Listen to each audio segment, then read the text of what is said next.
Gate Sports Center on the campus of IPFW as we're here for some Volleyball action as the IPFW Mastodons take on the George Mason Patriots.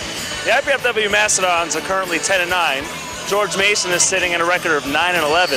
However, the last time these two teams met, they played to a game set of 3-0 in favor of the Patriots.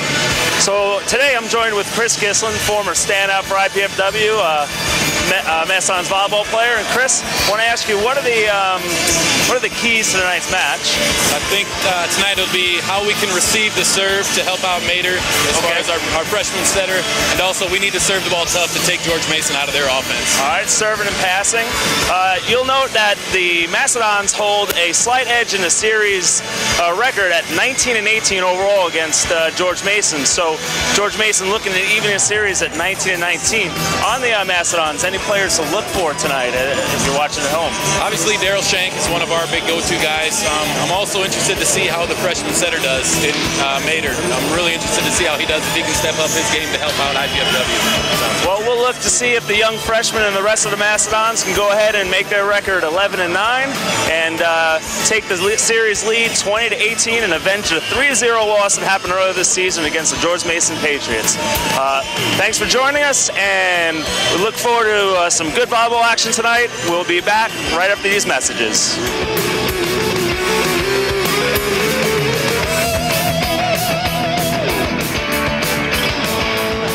IPFW, it could be even better. You could land a promotion, earn more money, become a leader in your field. And IPFW makes it easy. With affordable tuition, night and weekend classes, and more than 20 graduate programs from business to education to public affairs and more. Become the master of your future. Indiana University, Purdue University, Fort Wayne. Your graduate university. You're not. Gate Sports Center on the campus of Indiana University, Purdue University, Fort Wayne. This is Steve Florio along with Chris Gislin calling the action in tonight's men's volleyball match between the Patriots of George Mason University and the IPFW Mastodons. The IPFW Mastodons are currently 10-9, and the George Mason Patriots are currently 9-11. This is the second matchup of the season for these two teams. Early in the season, the George Mason Patriots took the match 3-0 on their home court. Now it's the Mastodons' chance to get back.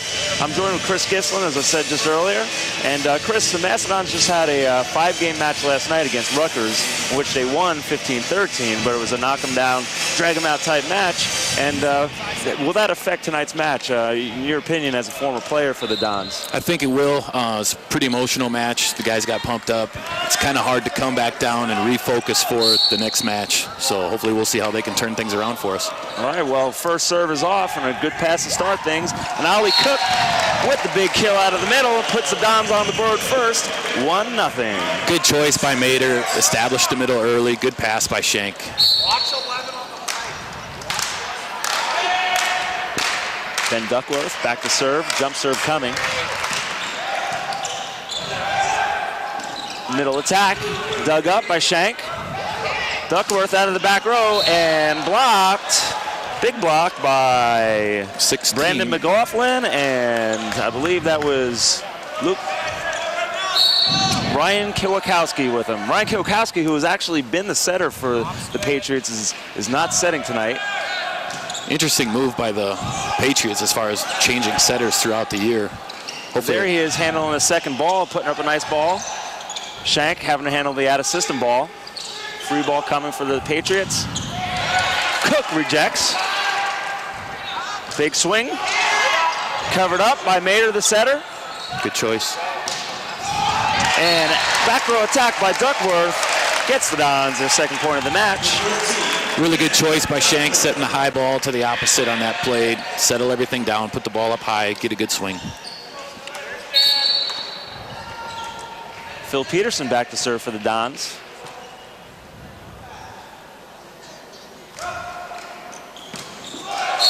Into the net, and free point for the George Mason Patriots. So setting for the Patriots is Brandon Lyon, and he's just been put into the lineup just last week taken over for Kwiatkowski, who has 557 assists on the season, but he will be attacking this time for the Patriots. Triple block. Swinging from the outside, and a kill. Solo block on Mater, kind of left out to dry. Marici was right in there, just couldn't come up with the dig on that one. And that's Kyle Grammett for the George Mason Patriots. He is leading the Patriots with 310 kills on the season. Adds to his total. Peterson with a nice pass, and Cook out of the middle again. So like you said, Chris, you mentioned serving passing right out of the gates, and we've seen 2 good passes and as a result 2 good attacks by Cook. 2 very easy kills out of the middle for our guys, and I think that's really going to help out Mater as the match progresses along. Well, how explain to me how will that help out Mater? It'll get his confidence up. He's been playing a lot for us this year, but freshman year, every year, come around, more confidence as the match goes on. I guess it makes it a little easier on the freshman setter. Absolutely. And there was Kwiatkowski from the right side, so the setter turned hitter with the big swing and tool shot off the block. Kwiatkowski with the jump float. Tough serve for Peterson to handle. Duckworth out of the back row and off the block, kill Mastodons. Good choice by Mater again, seeing where the pass takes him and putting up the easy ball. It was a good kill by Duck. And all Mater has to worry about is just making good sets right now, right? Let his hitters start swinging. Yep, good choices. We need to get our serves going here, but good choices, and then make sure that we don't make any unforced errors is the biggest thing. Well, back to serve now is Kyle Grammett, so that's good news for the Mastodons as he goes into the back row. No doubt he'll probably get some swings, but he's probably a lot more effective from the net. He spins a jump serve. Heavy serve. Handled nicely by Mike Marici. And Duckworth tons one down the line. Great shot by Duck. Taking what the defense had given him there. They were blocking angle on him all day. He brought it down the seam.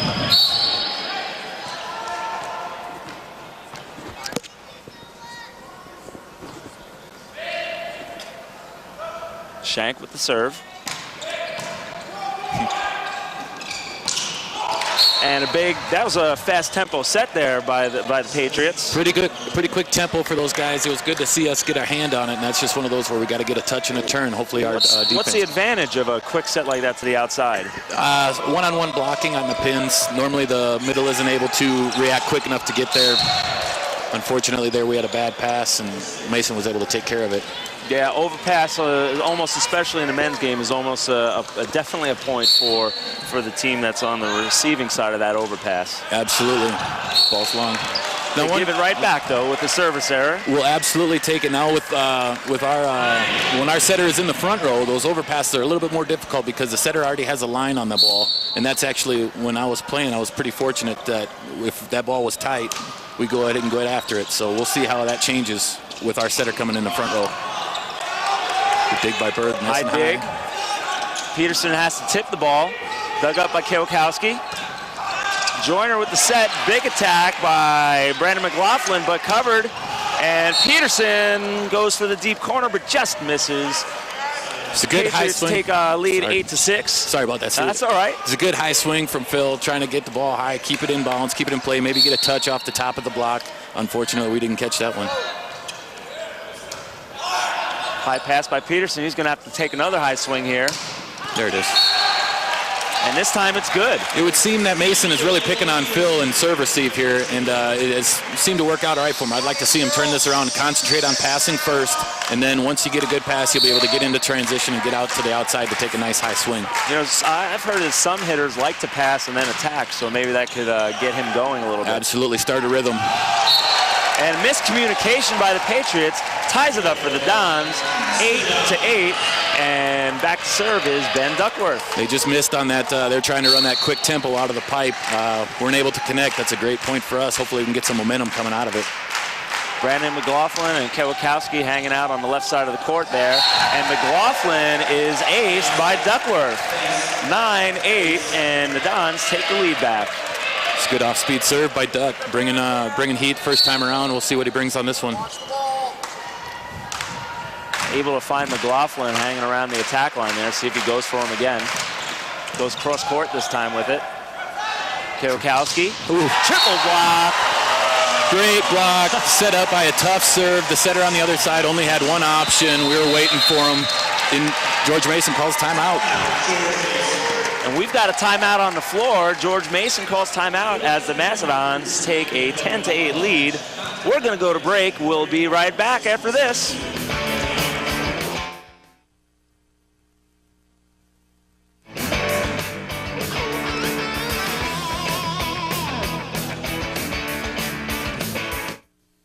Spring is here, so say goodbye to the cold with an act of kindness that will warm a child's heart. This Easter, consider giving a filled, wrapped Easter basket to a child who is a victim of abuse and neglect. Baskets may be dropped off at the alumni office of any participating college or university partnering with SCAM. Celebrate the changing of the season by changing a child's life.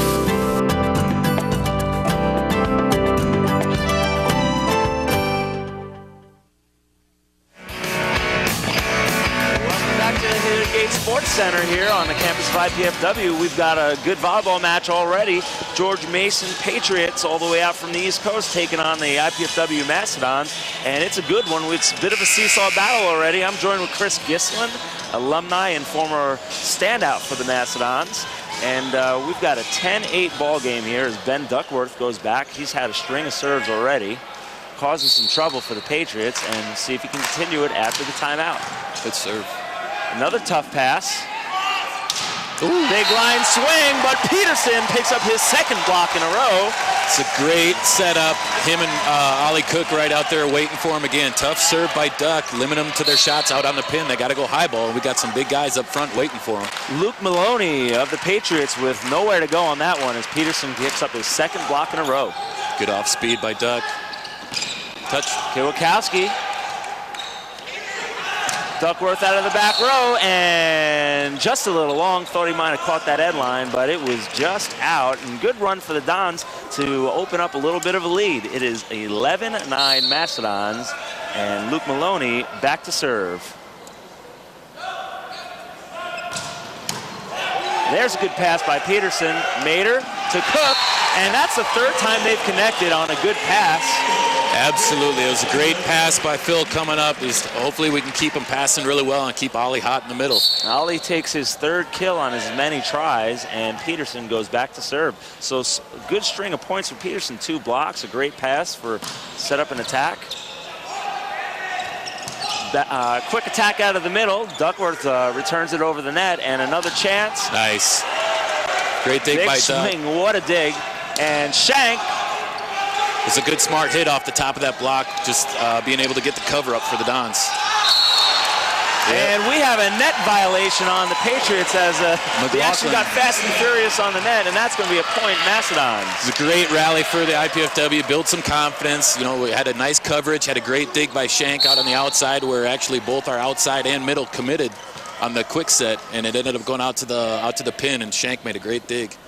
Yeah, you know, the Dons did a great job, I think, of just pouring on the heat and making digs and then swinging back in transition.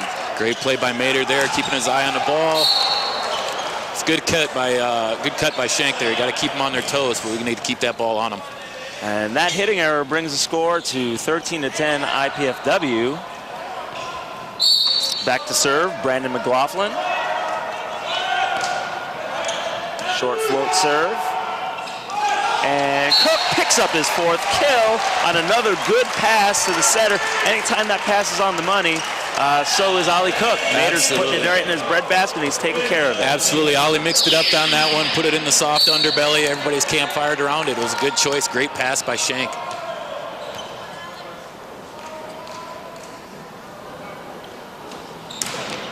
Big serve. Big serve by Ollie Cook. Now, earlier in the season, Ollie Cook was hitting a little jump float, and it looks like he's been working on that jump serve, and it pays off.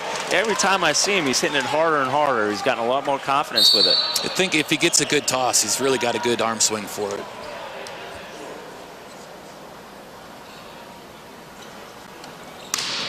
Another good serve. And Kyle Grammett, the kill leader for the Patriots, catches the corner, deep corner, same type of shot we saw our Mastodons going for earlier. That's going to get Kwiatkowski back to serve. Good pass by George Mason on that ball. Able to get a good tempo out to the outside. Just couldn't catch up to it. Mater finds Nate Berg, and it seems to be the theme of the night right now. Make a good pass, run your middles. Absolutely, and they have yet to stop it. Both Berg and Ollie doing a great job. Mater's doing a good job of finding them. You know, and eventually this is going to open up our pins for us as the match progresses, and we'll be seeing a lot of one-on-ones outside. So that's what they call establishing the middle. And the result is, what's the result of establishing the middle? You're going to keep their middle blocker on their toes, because and all of a sudden if you do go out to the outside, the middle blocker is going to be late. We'll get a good shot out to the pin. He's wide open one-on-one. So the one-on-one situation is what they're trying to create. Mm-hmm. I wouldn't go away from the middle though right now. We're holding pretty tight in the middle. Yeah, don't fix it if it's not broken, right? And Kyle Grammett serves one deep. Point Mastodons. Dowell Shank back to serve. This should be a good scoring opportunity for the Mastodons. We've got a really big front row with Peterson coming back into the front row. Shank's a great server for us. A lot of ball control in our back row right now with Marici and Shank. Sean Sibley and Kyle Grammett, the attackers for the Patriots in the front row.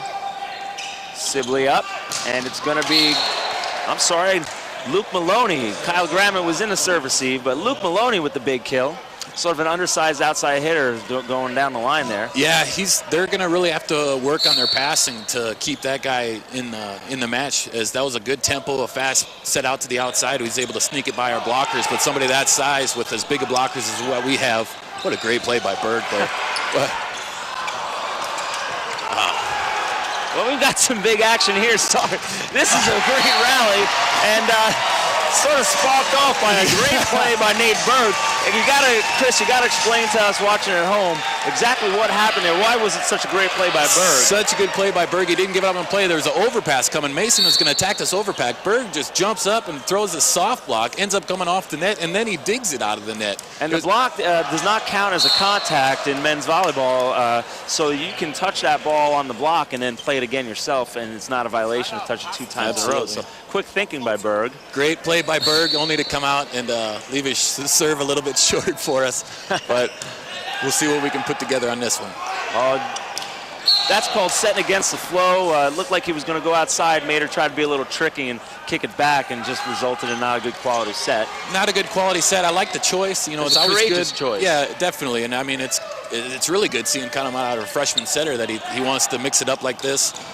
Cook out of the middle again. I mean, you go to your bread and butter now as far as making good choices. That was a great choice. It's like you said, keep going to him. He's red hot right now. That's Absolutely. Ollie Cook's 5th kill in 6 tries. Started off with a great pass. Duckworth gets Maloney to handle McLaughlin to handle the ball. Kwiatkowski with the short shot over the block. He's been slamming it, so it's good mixing it up by Kwiatkowski. Yeah, he was kind of caught up on that pass. We had a really good block established. It's one of those where Phil pretty easy. I think he could have got to that ball, and I don't think he's going to miss that ball again.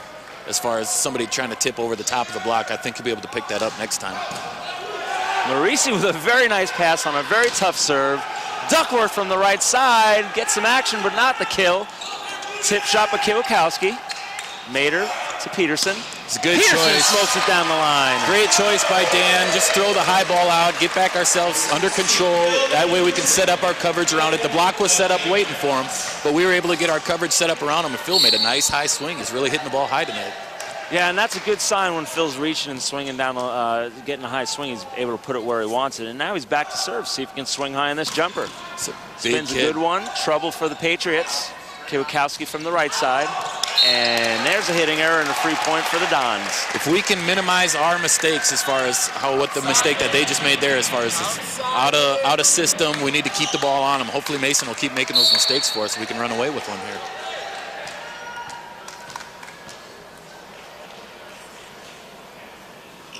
Peterson in the net for Peterson, and point Patriots. That makes it a 4-point game. IPFW leads 21-17, and we've got a defensive substitution coming in. Matt Plisky, who you can often catch him wearing the libero jersey, so he's quite the defender, going to take Phil Peterson's spot. And You mentioned earlier they were serving Peterson, so that takes a serving target away from the Patriots. I think it was a good choice by Coach as far as bringing in Plitsky. It's a great pass to come right off the bench and make a great pass. One thing that I would be a little bit worried about is as far as keeping Phil in rhythm, as far as he's coming in, if he's just going to be an offensive threat or all of a sudden it's 22-17 and he's coming back around the front row, is still going to be in the game. Right. He has respond some time to cool off on the bench. He's playing so good. Well, the first sub did work, though. It did get a great pass by Plitsky. Absolutely. Joyner finds Sibley, but Sibley hits it wide. Point Mastodons. And Ollie Cook, who had a couple points the last time he goes back, is working on his second serve right now. It's good help by Mater, trying to help out with the quick. Duckworth was able to see it long. Mater, being the setter, is blocking in the front row. Maybe they're trying to attack sort of by his side. Ollie Cook spins a great serve. And Sibley connects on this one. Point Patriots. It is 23-18, and Kiewakowski with a nice jump serve is going back. It's a good kill by the big kid out of Mason there. It's just split in between Berg and Shank. Kyle Grammett lurking in the front row for the Patriots. Haven't really used him too much. And the Dons have used Duckworth. Gets a little pinball action in the rafters. Grammett with an out-of-system attack. Great dig by Plitsky. Great swing. And nobody's home as Nate Berg gets a kill for the Dons. 24-18. The Dons have cracked this one wide open with some tough serving and some aggressive attacking. Dan Mater, who's putting up a really hittable ball, rotates to the back row and will be serving for the Dons. Yeah, they're doing a very good job. He's doing a good job as far as mixing it up, feeding the middle when the middle's up, the pass is there. Mater having some serving difficulties. That's his second service error of the match. So it's all right, though. You can't do everything great. Can't do everything great. I'd like to see the misses on the long side and not outside the pins, but that's something that I'm sure that we can get ironed out. Hey, they give it right back to us. Yep. We're okay. George Mason gives a point right back, and it is 25-19, 6-point lead. And into the match comes Phil Peterson. So Plitsky had a great pass and a great dig, so good substitution by Coach Ball. And let's see if Plitsky can keep that big head of steam going there. Yeah, let's see. Phil coming excuse in. me, Phil Peterson. Absolutely. No, Plitsky did a great job there coming in. He had two good passes, kind of vocal back there and making sure everybody's where they need to be. Sibley with the paintbrush. Good play, Mike. The quick thinking by both Shank and Marisi coming back. Soft. Another tip and doing a great job on the outside is Luke Maloney. He's hit down the line, he's hit off the block, and he's tipped it so far. Yeah, he's listed at 6'1". I don't think he's 6'1" as far as going up there. You know, maybe he's got some lifts and issues. I don't know. But when our block is set up on the outside, and we got Duck and we got Berg out there, I mean, he's definitely a mismatch. Yeah, he's looking outside of a cave there. He's trapped in. The only thing he can do is go high over the top. Unfortunately, hopefully we can make the changes here that we can pick up those soft underbelly shots. And into the match and serving is Joe Norton, but wow. He can't string any points there as the Dons connect, and 26-20. It's a great play by Berg. Good athletic play considering where that set was at. He was able to reach that ball. It's good by Mater to get his hands on it. We got Meyer coming in for IPFW here to serve. And this looks like it's another serving substitution and also a defensive substitution. J.J. Meyer is an excellent ball control player for the Dons. So Coach Ball making the most of his bench, bringing in lots of defensive substitutions, and they are working. J.J. Meyer with the serve. Great pass. And big attack by Brandon McLaughlin, and he's been dropping the hammer quite a bit. Yeah, when they're in system, they're a pretty good team. I mean, they run a really quick out to the pin. You know, they set that one up. That ball got underneath what looked like it got underneath Ollie Cook there. Is a lower tempo, quick. All we need to do is get our hands over the net first, and we'll be clamping that. And the setter, Brandon Joyner. Ollie Cook denied, but not scored on. Phil Peterson, he's denied, and that is a point. Patriots, well, they saw that one coming. They had the triple block up. It was off the coverage. It was only one place for Mater to go with that ball was the outside, and Mason's camped out on that. Yeah, if they were waiting for it, one good shot, we might try to go high hands on that, or just if we can get a little soft touch off the block. Peterson blocked again. Yep, unfortunately they were camping out there again on us, so we'll just see if we can get a good pass, get it slow down our tempo. We'll get the middles back involved, and it'll all just start with our passing. And Coach Ball wants to talk things over with his team after 2 blocks. He's talking to his setter right now, and so we've got a timeout on the floor.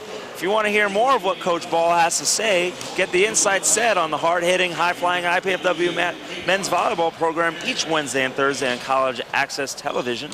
Coach Arnie Ball and Coach Mark Franke bring you the scores and highlights. They talk about the matches, the competition, and they introduce you to a player or guest. It's the Arnie Ball Show, Wednesdays at 6 p.m. and Thursdays at 7:30 p.m. on College Access Television. And there you see Coach Ball talking to his setter. Now, Chris, you set for Coach Ball, right? Mm-hmm. What do you think he's telling young Dan Mater there? Probably just need to calm down a little bit, make the smart choices, make the easy set. We don't need to do anything crazy right now. Unfortunately, on that play on the outside where they were just, it was a tough set for us. They had to get it out to the pin, and they were waiting for Phil out there. Yeah, and you saw that replay there of Phil getting blocked. Now, the other thing that was interesting about that play is Phil had just gotten blocked, and Dan Mater went back to him. That's something you don't see very often, at least in my opinion, these days with the younger players, is repeat setting and going back to a guy. How do you feel about that, going to a guy that just got blocked? I'm a big fan of it, yep. And actually Why is that? Lloyd Ball had told me earlier, so the best thing you can do for your guys is to believe in them, and when you do that, you set the ball back to the guy that, unfortunately, if he made a hitting error or something like that, that you go back to him to instill your confidence in them so they know that you believe in them, and that also will build their confidence up, even though they're having a little bit of trouble. Well, the Patriots sniffed that one out and had a big block up on Ben Duckworth, their 3rd block in a row. That's 3 blocks in a row for the Patriots to make it 24-26. Goes right back to Duck. It's a good dig by their libero. Nice line swing by Duckworth. Let's see what we can do with this. We're going to get a free ball coming. Marisi with the good pass, back to Duckworth again. There we go. And he gets the touch off the digger, and point Mastodons. So 3 big blocks by the Patriots give the Dons something to think about. Mater does a nice job of going back to his hitters again, and the result is point Mastodons. Yep, Duckworth's been doing a really good job earlier in this first set. Went away from a little bit. Phil was on fire. Ollie's doing well, but it's good to see him get him back involved and be able to get a good swing on those balls. Second attack, and there's Kyle Grammett. What a dig by Duckworth. Peterson with the swing. High dig. Kiewakowski denied. Triple point block. Mastodon. Yeah, we're just out there waiting for him. The guy makes a great dig on our side. We get a great transition to take a nice high swing, and then all 3 of us are camping out on that outside, and he had nowhere to go. Ben Duckworth is playing as hard as he can right now, covering the block from the back row all the way right there at the center line. And Fred Chow, the coach of George Mason Patriots, he wants to talk it over. Such a great dig by Duckworth, not giving up on the play. It had been very easy. I mean, I think he was coming out of middle back or right back on that play. So, I mean, it was a very, very good effort as far as he getting there. And then Phil making the smart choice to just keep the ball in. If we can eliminate our unforced errors, it's going to be a really good match for IPFW. And there you see Coach Ball talking to Phil Peterson. You know, Chris, like you said, it was a good choice. I mean, he didn't really go for the kill there as much as he did to make sure that he just put it in play. I mean, he put it in play aggressively, but not recklessly, I guess. If we can extend the plays and we eliminate the errors on our end, it's only going to bring positives for us. You keep the pressure on the opposing team to make them make a play.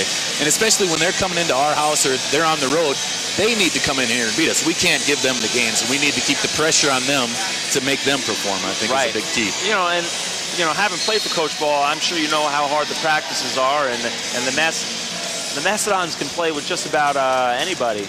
So here we have last meeting results, and this is a match that happened on January 24th this season. You see that the Patriots really had quite an easy go at the Dons, 30-23, 30-22, and 30-25. Well, things have changed as the Dons have a 28-24 lead. Very early in the year, you see with January 24th, it's real early in the year. Its team has grown so much since, the beginning of the year, now that we're getting nice high swings off of broken plays. Yeah.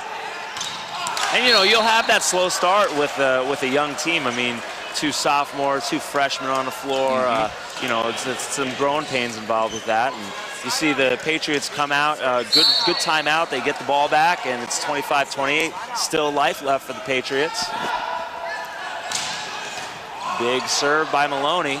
It's trouble for the Dons. They're going to have to settle for a free ball. Joyner finds the Kiewakowski, big dig by Shank. Wow, great dig. And Peterson through the triple block. And there has been some big-time defense coming on the Mastodon side of the court. Absolutely. Hopefully we won't see a replay on that play, because I was pretty sure that ball went down in front of Shank. And Fred Chow is asking the down official Brian Himmelgarn if, in fact, that ball hit the ground. It could have hit his hands, then hit the ground and went up. Hey, either way, if we finally got a homer call from our IPFW officials here. I've been waiting for that. All 4 years I played, we were waiting for one, and it's good to see it's coming now. And Kiwakowski Kyle Grammett on game point denies the Mastodons with a big kill on the outside. Still life left. Yeah, we got back to serve. Good offensive threat here for us with Ollie Cook and Shank in the front row. Hopefully we can get a nice solid pass here. We can get a good quick tempo. It's a good pass. Back row attack by Duckworth. It's a good choice by Mater. Dug up by the middle, yep. Grammett off the block. Dug up by Duckworth, and Shank has to handle the tough set coming from way in the back. That's just a tough play. Tough angle. Nothing you can really do about that one. No, tough angle coming out of Marici out of here, and he was in left back trying to set it out to the HUD out here, and it just was a tough angle for him. Well, 27-29, the Dons with yet another match point. Game point, excuse me. And an overpass leads to another George Mason kill. And that brings the score to 28-29, and Coach Ball wants to settle his team down, so he calls a timeout. I'm sorry. I really would have liked to see Mater try to get after that ball with two hands. Much stronger with two hands on one. Looked like he was going to try to dump it behind his head, which in essence would have been a great play because the blocker was up with him, but unfortunately that guy everything was in front of him, and Mater was reaching behind him if he gets two hands on that ball. Well, you know, it's funny you were talking about that play there. We're going to let you tell the folks at home as they see it. We're going to have a replay on that last point. Here's that serve by McLaughlin. It looked like it would have been it was a pretty decent pass if Mater would have turned around and tried to get two hands on that ball as opposed to just going up with one and trying to do the dump behind his head. If he'd had two hands on that ball, I think he could have won that joust. And, you know, or at least get a held ball, which I don't know if they call that too more. Or the best play would have been if he would have knew the blocker was there, he could have wiped it off, tried to throw it up to mom and dad in the stands. So yeah, he went with his back up to the block, so he's weak right there, and plus he can't see the block. So true, absolutely, and that'll come with time. In any event, though, it wasn't a great pass to begin with. Yeah. So like you said, right at the beginning of this match, serving and passing. So the Dons need a pass here, right? Absolutely. If we can get a good pass out of these guys to where we can get a one-on-one, whether it be with Ollie in the middle, Shank out here on the pin, or if it would even be with Duck on the backside here. If we get a good pass, we get a good tempo set, we should be all right. So yet another game point for the Dons. There's a good pass. Absolutely. And Ollie Cook's going to stuff it between the block and the net.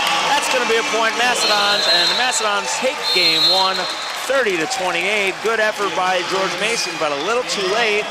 And the team switched sides. As the team switched sides, we're going to go ahead and take a break. Again, it is George Mason 0, IPFW 1 in this best out of 5 match. We'll be back here for more volleyball action.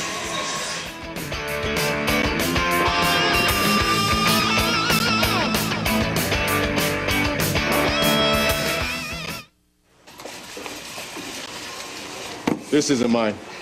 Men often oppose a thing merely because they've had no agency in planning it, or because it may have been planned by those whom they dislike. Looks like somebody knows where history is happening. The Remnant Trust at IPFW. It's an exploration of the great ideas that have shaped the world we live in. Meet historical characters, attend lectures, films, and an exhibit of more than 50 key books and writings. So, will that be paper or plastic? Log on to remnanttrust.ipfw.edu. Spring is here, so say goodbye to the cold with an act of kindness that will warm a child's heart. This Easter, consider giving a filled, wrapped Easter basket to a child who is a victim of abuse and neglect. Baskets may be dropped off at the alumni office of any participating college or university partnering with SCAM. Celebrate the changing of the season by changing a child's life.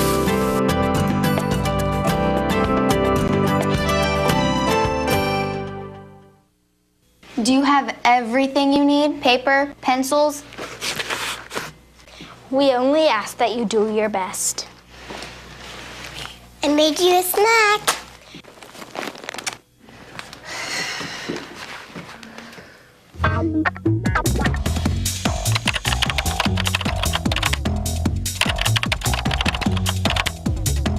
Indiana University, Purdue University, Fort Wayne. One university, two great names. Welcome back to the Gate Sports Center here on the campus of IPFW. I'm Steve Florio, and I'm joined with Chris Gislin, and we've got a very exciting volleyball match going on between the George Mason Patriots and the Mastodons of IPFW. And the Mastodons just took a 1-0 lead in games with a 30-28 win in game 1, and it was not as close as it looked at first. The Dons had a big lead, Chris, and then they sort of relinquished a few points, but were able to hold on and take it 30-28. What do you got for us as far as keys to that first game, winning that first game? I think the biggest stat that stands out to me is the 17 digs compared to George Mason's 11, and a lot of those digs came in big points as far as Duckworth making a great hustle play, or Berg making a great hustle play. Another thing that it pointed out to me was the service to ace, service error ratio, is that George Mason has zero aces and 3 errors, and we have 2 aces to 5 errors. You always want that 1 to 3 and is what we're shooting for. Probably playing a factor in that hitting percentage there. You see the 158 to the 270. Absolutely, and our hitting percentage is on fire out of the middle right now. Oliver Cook's hitting a 750, and also Berg is hitting at 1,000. He's 3 for 3. So we need to keep those guys involved. So tough serves leads to weak attack, which also could lead to digs there. You saw, like you mentioned, 17 digs to 11 digs. Could you explain the hitting percentage? What's a good hitting percentage in men's volleyball? It'll be like a batting average for baseball, but normally we try to keep our middles above 500 because they have the shorter attack. It's a quicker attack for them, so that normally we can catch the defense off guard. Out on the outsides, we try to shoot for 300 or better, and that's just because they get a majority of the swings. They get the off-tempo swings as well. So those are the ones where we need to have the least amount of errors, is on the outside and off-tempo. And the Mastodons start off the right way with the service ace on Luke Maloney. Little short jump float by Nate Berg. Good choice by Berg, serving the front row attacker here. Try to get him as far as getting out of system. Go right back to him. Good pass, and McLaughlin covers his own attack. And Maloney with a little tip down the line. Hard to go wrong with a shot like that because you're probably going to put it in bounds, but also you might get a piece of the block. Great choice as far as being on the outside to try to get a piece of the block. And also we had Berg back there, whereas if that might have been Marici, he might have been able to get a hand on that ball. Although Berg made a great effort on it. And we've got Duckworth from the right side. Dug up easily. McLaughlin, quick attack out of the middle. Big swing by Peterson, and in-our-face action as it comes all the way to the scorer's table up the digger. Good 2-1 Mastodons. Really good sharp angle shot there. The defensive player is getting off. He wasn't quite set, and unfortunately it skimmed off. It gave him a tomahawk chop on the haircut. Came right at us. We were able to get our hands on the ball tonight. Great pass. And big kill by Kyle Grammett, who Kyle Grammett, that's his 5th kill of the night. Sort of quiet for the big attacker. Yeah, you'd think they might be getting him a little bit more involved with the offense if he's their go-to guy throughout the year. The last set, the score didn't really do it justice. IPFW really controlled the match and really kind of controlled what George Mason could do on offense. And if we keep passing like that, it's going to be a quick night for us. I mean, Ollie Cook is on fire. Yeah, the middles is swinging really great. We have the opportunity to get them the ball. And there's a 3-2 lead for the Dons as Phil Peterson's back to serve. That brings Darryl Shankin in the front row for the Dons.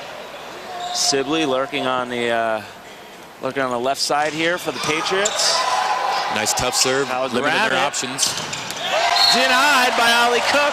Really, again, with the tough serve, what exactly does that tough serve do? It eliminates the tempo that they can run, as far as they're not going to be able to get a good quick set out of the middle. They're going to have to put the ball a little bit higher, or if they do try to run a quicker attempt or a tempo like that, it's not as precise. It's going to be off the net, or the set's going to be trailing off, or it's going to be trailing tight, and it really limits what they can and can't do. Smart shot by Grammett as he had the single block and opted not to smash it but to roll it, and good changing up by him. And there you have it, though. There's a perfect example. See, they had that bad pass and everyone knew in the gym who was getting set, and that time they had a good pass and the blockers for IPFW had to make a choice. Yep, hold in the middle, set it out to the pin. They had one-on-one. Sibley returns the block from just 2 points ago, and they tie it up 4-4. Patriots back to serve. Kiwakowski. Again, Kiwakowski, was a setter all season, and he is now an all-around offensive player. Tough pass by us.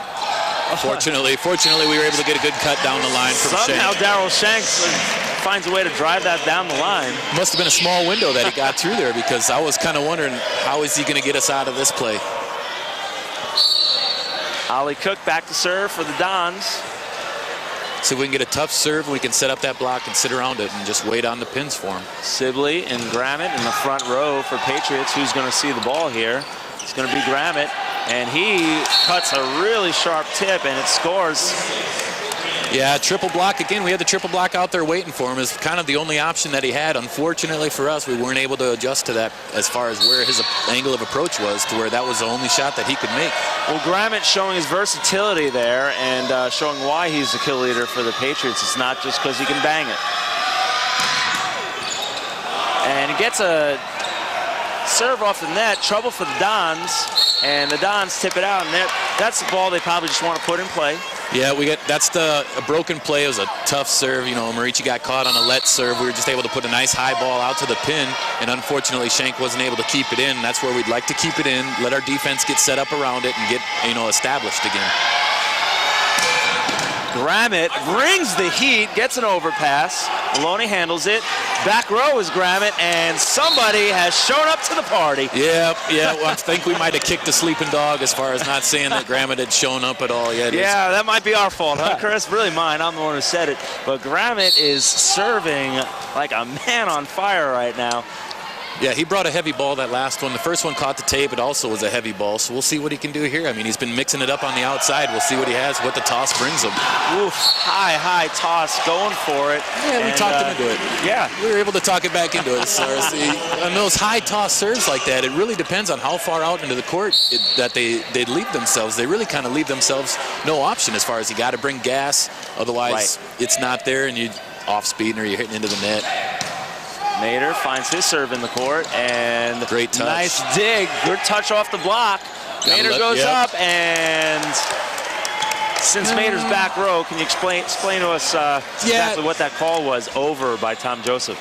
Mader actually, by the ref's definition, he was on the other side of the net. He was on George Mason's side of the net when he passed that ball. I disagree because I'm a homer, and I'm also a setter, to whereas I like to let the setter set the ball, give the kid a chance to get a play. And you know what? Maybe when he's a senior, he'll get that call. Right. As far as freshmen coming in, I didn't get any calls. Unfortunately, Mader might have to learn the ropes as well. And Shank with the serve. There's an overpass for the Dons, and they're going to call a net violation on the Mastodons. So an opportunity for the Dons missed. Opportunity missed, and that's just unfortunate as far as, we need to make those unforced errors. We need to make those disappear. It's been nice to see him just take the ball with his hands, set it up like a free ball, and then we have 3 attack options as opposed to 1, and we hit it into the net. Luke Maloney, the undersized outside hitter for the Patriots, smokes one down the line. Even facing a triple block, he finds a way to put it in.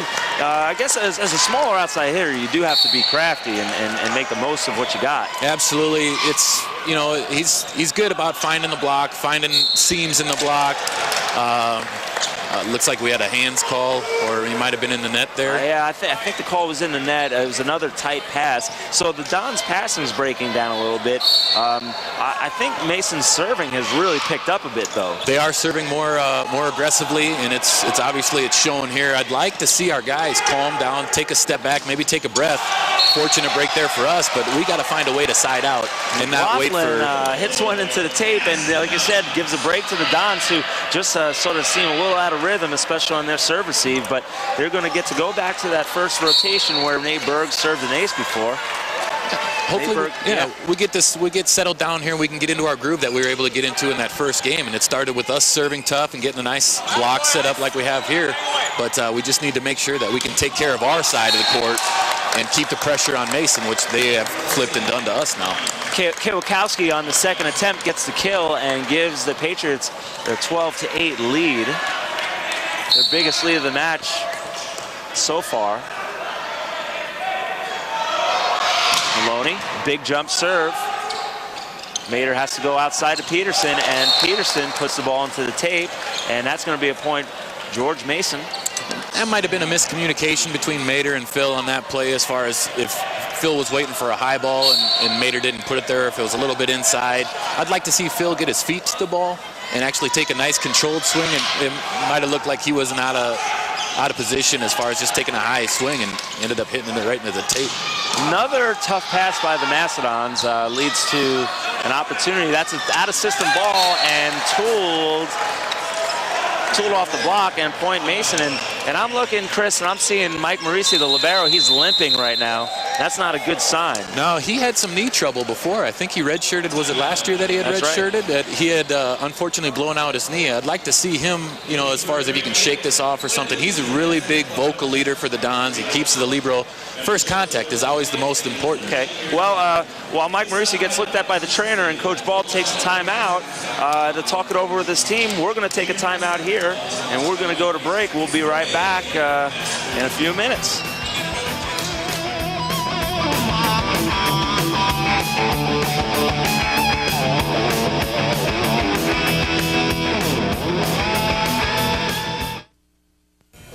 Science, culture, and society. How do each influence the other? Can one survive without the other two? What can we learn from each of them? On the next edition of Words of Change, we'll discuss what happens when science and nature collide, how culture influences society, and how society affects both areas. Join me, Bill McKinney. And me, Daisha Charlesworth, as we bring you Words of Change, a look into the Remnant Trust at IPFW, Sunday evenings at 5:30 on CATV. Welcome back, folks. We've got a good volleyball match here going on at IPFW. We've got the George Mason Patriots taking on the IPFW Mastodons, and IPFW has taken game 1 30-28, but George Mason has answered back so far. They have the lead 14-8, and we're coming out of an IPFW timeout, looking to stop the bleeding here. Luke Maloney, another great jump serve. Trouble for the Dons. And it's going to be Mason point as Duckworth cannot find hands. He can only find the net, and George Mason cracks open a huge lead here, 7-point lead, 15-8. The passing, Chris, is sort of the story right now for the Dons. Yeah, right? George Mason has definitely stepped up their serving, as they just missed long there, but IPFW needs to find a way to side out. You know, we're looking for hands on that last play. We're looking for a call. We just got to calm down and make sure that we're getting good, solid contacts on these balls here. Well, Duckworth back to serve, see if he can help shrink the lead here. Good jump serve, handled easily by Maloney. Line shot and in, crafty cut shot there. It was a good shot by Mason there. The set was a little bit to be desired as far as coming out of his hands, and I think that might have caught us off guard a little bit because that was awfully deep. But yeah, unfortunately the ref didn't call it. We need to make a play. We got to get guys moving towards the ball, making athletic moves. And right now it just seems like we're accepting what's been given to us instead of going out and getting after these balls. And another hitting error for the Mastodons. Yeah, and that would have been I'd like to see just an easy high ball out to Phil on the outside. Let him take a nice high swing instead of forcing it. And we'll get through that. I mean, as far as growing pains or something like this, but we need to get a side out here that we earned and not given. And I don't know if that was a setter attack, a missed hit, but either way, that's a point for George Mason Patriots. And the woes continue for the Mastodons. Looks like we're having communication breakdowns now. They just need to settle down. Chris, what do you do as a young setter? Can you do anything about this? Just we need to make sure that you're under control. You know where the ball's going to go, and you need to talk to your teammates to let you know. Like, if you do make a bad set or you do make a bad choice, you go over there and let the guys know, hey, my bad. We'll make it happen from here. I know it wasn't his fault. Well, we got a sub coming out for Phil. Hopefully JJ will be able to mix it up here for us and bring us some life coming out on that pin. Well, JJ Hardy, while certainly smaller than Phil Peterson, is a stronger ball control player. And, that's one thing the Dons need to tighten up is their ball control. And it doesn't seem like he would make the errors that Phil might make as far as being a little bit more seasoned. It's 2 shots. That one, unfortunately, was outside the pin, but maybe coach is going a little bit smaller, more ball control, so we can try to eliminate some of these errors that have put us 11 down. You said after the break, after game 1, that the serving was sort of a factor in the game as the Dons had a lot of aces and little errors, and then there was a lot of errors coming from Mason, and and not many aces coming from them. Certainly, it seems like they've ramped it up. They've decided they needed to step up their serving, which is understandable as far as what they had the last time was, 0 aces and 3 errors. It'll be interesting to see how the stats line up after this game, because it is completely flip-flopped. The momentum is completely shifted, and that's something to where we need to just calm down, make good volleyball plays, solid plays, and put the pressure back on Mason by making them make the plays. Well, JJ about to get back and see if he can go for it. There's a dig. All right, some action by the Dons. Transition. Tight ball. Tight set. Return. Kyle Grammett, high hands, and the kill, and nothing can go wrong for the Patriots right now. They're scrapping out the tough plays, they're taking aggressive swings, and they're serving really, really tough. Now, there's a dig by J.J. Meyer, so right place, right time. We were able to get the ball in transition. I was hoping that we could get that ball up and we could win that point to hopefully get these guys jump-started, whether it be for this game or the next game. If we can get some kind of momentum going where we're making good plays, that'll help pick us up. Maybe that was the first error that Grammett's had tonight, just trying to be a little too cute with the shot, but... Well, Kyle Grammett has got 11 kills. He has really picked up the pace of his game tonight, and it's certainly made a difference. Serving as well for the Patriots. Ollie Cook has got himself quite a nice jump serve tonight. See if he can start chipping away. And that's the big thing. We need to chip away. We need to start making smart plays, taking advantage of the opportunities we're given, which we're just not doing this game. And there's an opportunity right there. Overpass, great serve by Ollie Cook, but just mishit out of bounds, and another point for the Patriots. They have an 11-point lead. It is 22 serving 11. It's Kyle Grammett who was just firing serves over last time. See if he goes for it again.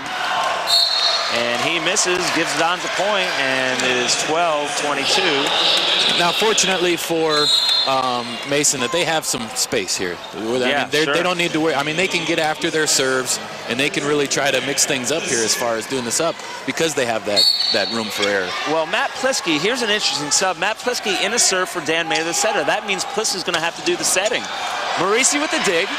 And miscommunication, J.J. Meyer and Matt Pliski. So the question is, will Pliski remain in the game? And the answer is yes. Well, it's an interesting move by coach as far as we need to do something to change it up and try to get some momentum. I like Pliski's fire when he's coming out of the libero. I have never seen him set the ball either in practice or in a game, so we'll see what he can bring. We're 1 for 1 already, so I mean, Duckworth just reaches back and just says enough of this and fires that ball. Absolutely, and it might have been a frustration swing for him. The set wasn't 100% there, but you know what? They got to have something. You got to start somewhere, and if it's bringing in Pliski to try to stir the Kool-Aid a little bit, then that's what we need to do.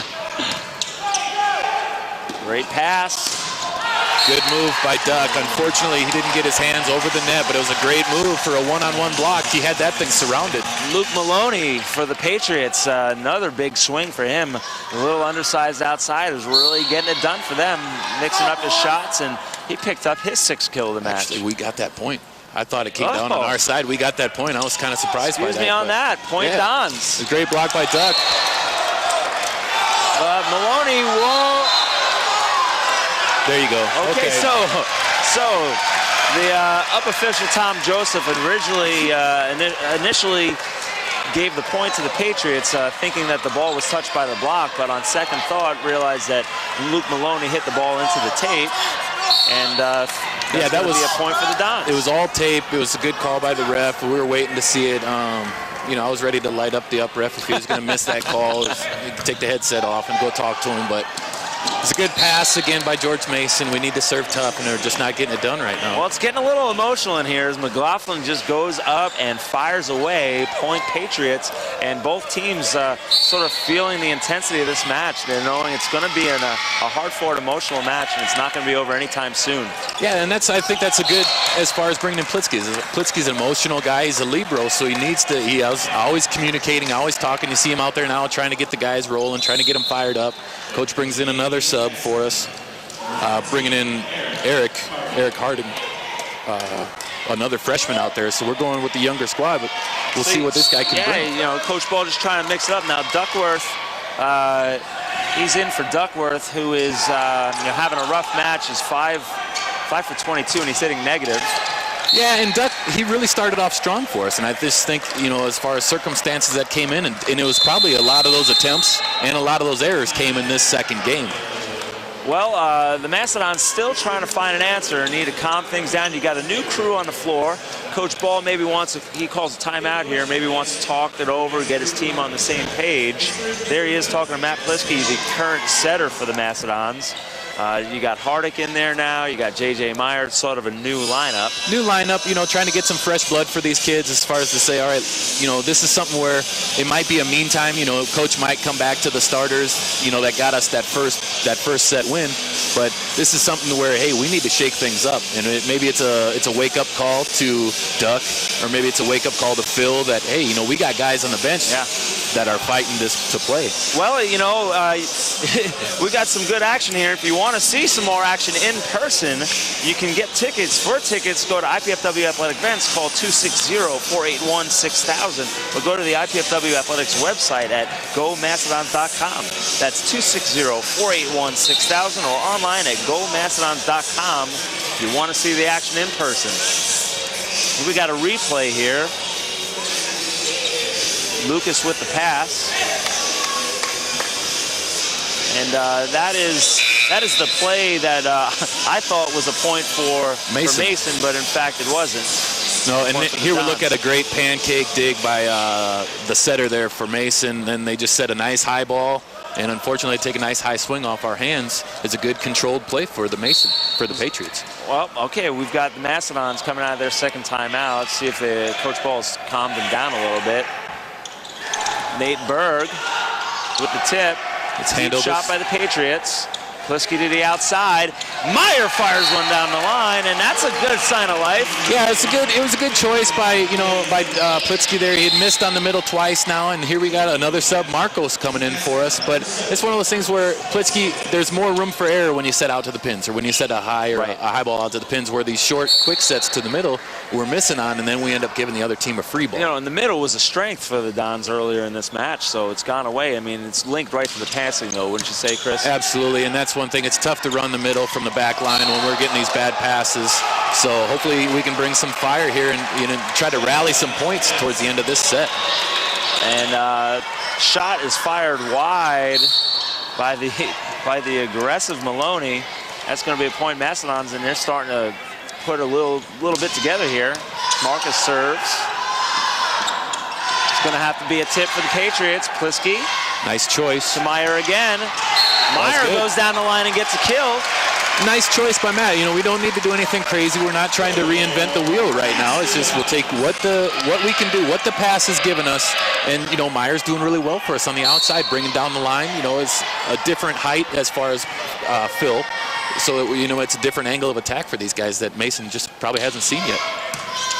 There's a pass for the Patriots. Kiwakowski has the open net and uses the tape, veteran-type shot, I guess. Yeah, veteran. He was going for that hole, and he just missed it.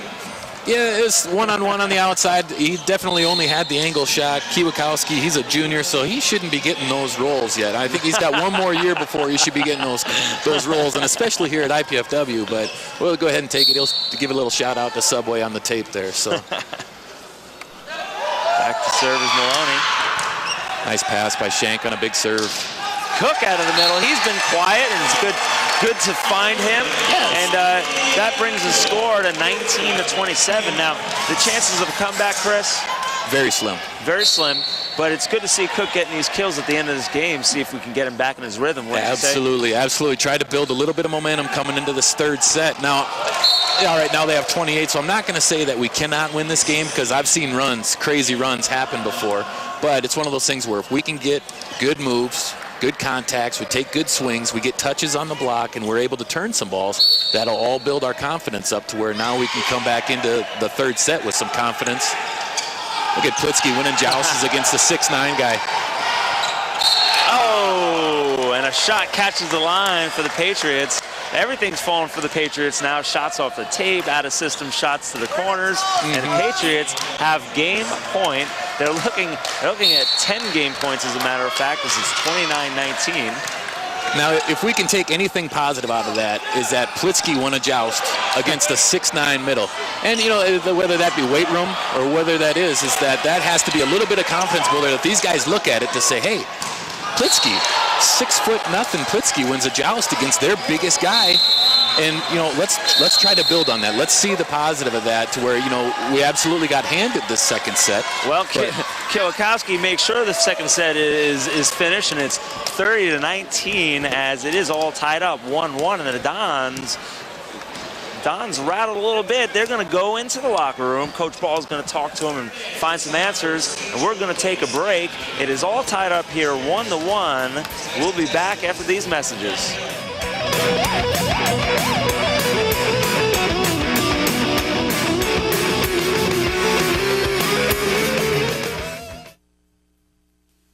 I've gone away to a college where the class size is small. I've gone away to a college with a beautiful campus. I've gone away to a college that cares about diversity. I've gone away to a college where I get to live in my own apartment instead of living in a dorm room. I've gone away to a college that really isn't that far away at all. I go to IPFW. IPFW. I go to IPFW. To find out more about college life at IPFW, go to our website. Indiana University, Purdue University, Fort Wayne. One university, two great names.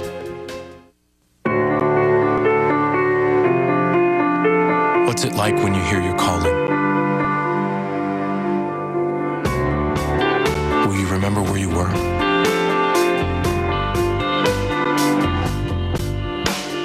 Will you ignore it? Or will you listen?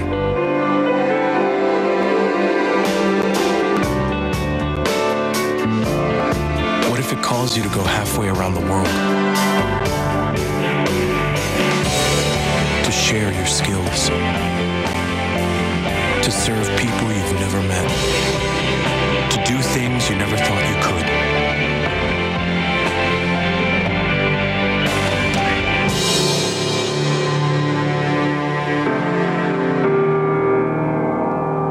could. Peace Corps, life is calling. How far will you go? You're not going out dressed like that. New opinions are always suspected and usually opposed, without any other reason but because they are not already common. So just chill, Mom. Citing John Locke is not going to get you out of this one. Looks like somebody knows where history is happening. The Remnant Trust at IPFW, an exploration into the key ideas that have shaped the world we live in. Meet historical characters, attend lectures, films, and an exhibit of key books and writings. Find out more by logging on to remnanttrust.ipfw.edu. Slow down, you're talking too fast. Welcome back to the Hilly Gate Sports Center. I'm Steve Florio, and I'm joined with Chris Gislin, former standout player for the IPFW Mastodons. And we've got a tie ball game here as the George Mason Patriots just tied up the game with the Mastodons 1-1. We've got some replays going on right now. Chris, why don't you tell us about what you see here on TV? Really good effort as far as George Mason coming out, but IPFW is waiting with the triple block. Right here you can see not the greatest pass by IPFW, but we're able to find the middle. Ollie Cook has been having a really big night for us. That's something that we need to make sure that we can do, is if we can keep passing the ball well, we're gonna be able to open up our options as far as having Dan or Plitsky be able to set it to the ball to the middle or get good tempo swings on the outside. And that's what's going to be a big time key for us.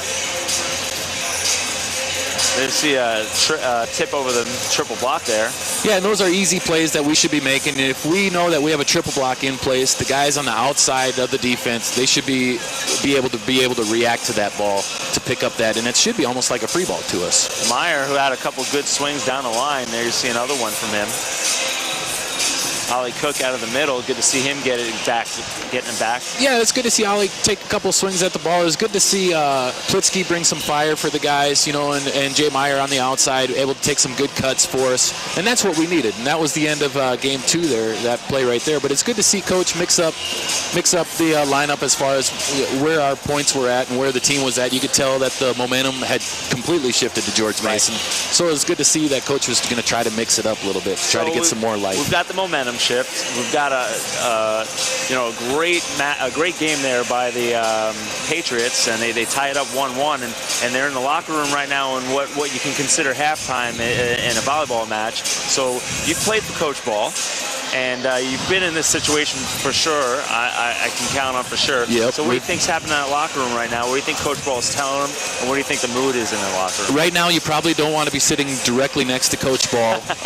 There might be some things, either projectiles or maybe some spit coming out. When I mean, Coach gets pretty fired up, and he wants to be out there as much as we do, and he puts forth as much effort as we are as far as trying to shift it up and how we can mix things up. But he also does it to motivate us. He's doing these things as far as what can we do, what can I do to get these kids fired up to say, hey, we got a crowd of people out here that are coming to watch you guys play. We got, hopefully we'll have some fire within ourselves to say, hey, we need to step up our games here to where, all right, we're going to step up our game, and the people around us will start to step up. And it has to start with one person, one individual to say, hey, I'm going to do everything that I can to make the next ball better. And when the pass isn't there, the serve isn't there, the set isn't there, we just have to make the ball better and make the next play a better play. So on this young team, though, who could that one individual be? I mean, we've got a freshman setter who might likely be coming out again to take the team. Typically, it is a setter who can be the leader of the team, but as a freshman, that's a lot to ask. He's definitely getting thrown into the fire, into the frying pan here. And it's, when I was a freshman setter, I was fortunate that I had a really solid base of seniors around me, and it was a lot easier for me because I could just throw sets out to the pin, and I had Hector Soto on the outside, or I had Jeff Petak or Benny Sherman, or a lot of the alumni guys out here that I had the opportunity, to where we were able to do that. So I was pretty fortunate. With Mater, he just needs to play within himself. Well, we'll see if Mater can do that, as we're about done with this halftime break, and we're going to take a break right here. When we come back, we'll be back to the volleyball action here at the Hilliard Gate Sports Center.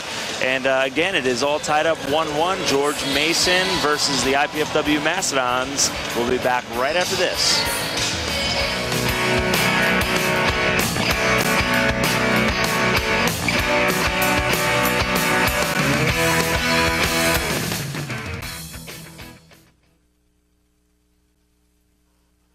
Go to class, and I want a degree that's going to mean something. I had offers from other universities, but I wanted the best out of my college choice. I wanted a great education and the campus life to go with it. Student housing, Division I sports, I found it all right here at IPFW. Hey, this is my university, my life, so it's got to feel right. I'm really glad I chose IPFW. I love it here. Go to their website. Indiana University, Purdue University, Fort Wayne. One university, two great names. Science, culture, and society. How do each influence the other? Can one survive without the other two? What can we learn from each of them? On the next edition of Words of Change, we'll discuss what happens when science and nature collide, how culture influences society, and how society affects both areas. Join me, Bill McKinney. And me, Daisha Charlesworth, as we bring you Words of Change, a look into the Remnant Trust at IPFW, Sunday evenings at 5:30 on CATV. Spring is here, so say goodbye to the cold with an act of kindness that will warm a child's heart. This Easter, consider giving a filled, wrapped Easter basket to a child who is a victim of abuse and neglect. Baskets may be dropped off at the alumni office of any participating college or university partnering with SCAM. Celebrate the changing of the season by changing a child's life.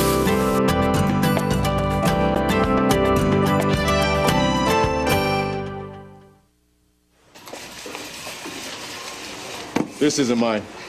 Men often oppose a thing merely because they've had no agency in planning it, or because it may have been planned by those whom they dislike. Looks like somebody knows where history is happening. The Remnant Trust at IPFW. It's an exploration of the great ideas that have shaped the world we live in. Meet historical characters, attend lectures, films, and an exhibit of more than 50 key books and writings. So, will that be paper or plastic? Log on to remnanttrust.ipfw.edu. Welcome back, folks. I'm Steve Florio, and I'm joined with Chris Gislin, and we're watching some really exciting men's volleyball action here at IPFW as the Patriots of George Mason take on the IPFW Mastodons. It is all tied up 1-1, and it has been sort of an interesting match, to say the least. And Chris, can you talk about some of the stats we're looking here on the screen? I think the biggest stat right now is the hitting percentage. In the first game, George Mason only hit for 158, .158. Now they're up to 243, which is a considerable swing. They went to 333 in the second game, which and IPFW, the first game was at a 270. Now they're at a .123, and that's just, it's a lot of hitting errors for us. we're not keeping the pressure on George Mason, and that's why they were able to run away with that game compared to how we have been doing. So. And George Mason, looking at their roster, they've got a lot of juniors on that roster who are actually redshirt juniors. So really, this is their 4th year. Their older players have got a great senior in Kyle Grammett. So could that experience have lent itself to that comeback in game 2? Absolutely. They were able to focus themselves. Maybe they had some first game jitters, or they weren't quite ready. They just got off the bus, or however it works out. But it's something that IPFW needs to keep the pressure on them. And they completely let them off the hook that second set. And unfortunately, Mason took more than advantage of it. Well, we're back to the action. It is all tied up 1-1. The Mastodons taking the court, and we've got the original lineup back in the game for the Mastodons. So again, that original lineup was Mike Marisi in the libero jersey. Although he was limping there in game 2, he looks like he's back and good to go. Dan Mater, the freshman setter, is going to take the helm again. Daryl Shank, Ollie Cook, Nate Berg, Phil Peterson is back into game 2. J.J. Meyer did a nice job. Phil Peterson's back in, as well as Ben Duckworth. Yeah, the guys that came in off the bench at the end of that second set, they did their jobs as far as trying to build up a little bit of momentum, trying to get, the team gathered up. We just need to say, hey, we need to settle down, make the plays within ourselves that we can make. And, the guys coming down off the bench, they're not trying to do anything show-stopping. They're trying to make the plays and stay solid to show Coach, hey, this is something that I can do. I can be that guy for you, Coach. But I also agree that Coach made the right choice as far as bringing back in the starters from the first match, and hopefully we can get them started up again. And off we go, and the first swing is rejected as the Patriots pick up right where they left off with a big block. Yep, out of tempo. Unfortunately, we weren't able to take advantage of not the greatest of passes, but Daryl Shank, big swing from the outside. Joyner to Maloney. Maloney gets hands. It's going to be returned. And Ollie Cook changes it up with a tip. Good job going to the middle in transition. Getting him up, hopefully Ollie had said something to him. Just say, hey, keep me involved. Keep me rolling on this. Our middles are doing a very good job. Ollie made a smart, under control play on that play as far as he was able to take advantage of what the defense was giving him. Ollie Cook, who's having a great match, is back to serve. He's got 9 kills on the match. He's been an effective server for the Dons. Brings another big serve. Overpass. And this is where IPFW is going to struggle if they're going to keep making plays like this. We get a free ball overpass that we could have easily taken a swing at the top, or we could have had our libero or somebody on the outside step in and handle that, and we end up giving the other team a free ball. And the Dons catch a break there, giving the other team a free ball, but Kyle Grammett, the exciting senior for the Patriots, hits one out of bounds. Yeah, so very fortunate from IPFW, but those are the points that we need to earn and we can't be given. I mean, we just need to be able to handle ourselves and handle the ball on our side of the court. Cook, another good serve. Maloney has big trouble with it. This is going to be an opportunity for the Dons, just like we spoke about just before. And Berg gets the swing off the block and kill Mastodon. And even there, I mean, there was we were getting a free ball, and unfortunately the pass wasn't on the money. We still got the set to the middle. We still were able to get the middle. We were able to get the kill, but it could have been so much cleaner, and it could have been so much better. And that's something that we need to pick up on our side of the court. Well, the good news is the Dons have a 3-1 lead, and there is life on the Dons side. Absolutely. Good serve, better pass, great dig by Duckworth. Joyner to the outside. Kiwakowski turned back. Kiwakowski again. Off-speed shot, good changeup. He slammed the first one, rolled the second one, and got the Mastodons on their heels. Yeah, I don't know if maybe he was a little early, but it was a good controlled shot by Kiwakowski on the outside. He was able to keep the ball in, keep the pressure on us, and unfortunately we weren't there to get a line on that dig. Maloney down the line to Shank. It's going to be back row for Peterson, who puts the ball into the net, and it is tied up 3-3, just like that in the blink of an eye. Maloney back to serve again for the Patriots. And we've just given them 3 points on that play. Mater put the ball high enough, and that's something to where we need to keep the ball on them, and we need to eliminate these unforced errors if we're going to give ourselves a chance. And Maloney gives the Dons a chance and gives them a free point. Mater back to serve for the Dons. Nate Berg patrolling the net as the middle. He'll be looking to stop McLaughlin, who's the middle in the front row for Mason, along with Kiwakowski and Grammett. A good front row for the Patriots. Broken play, triple block, and that is a ball that we absolutely need to pick up. Absolutely got to get to that ball.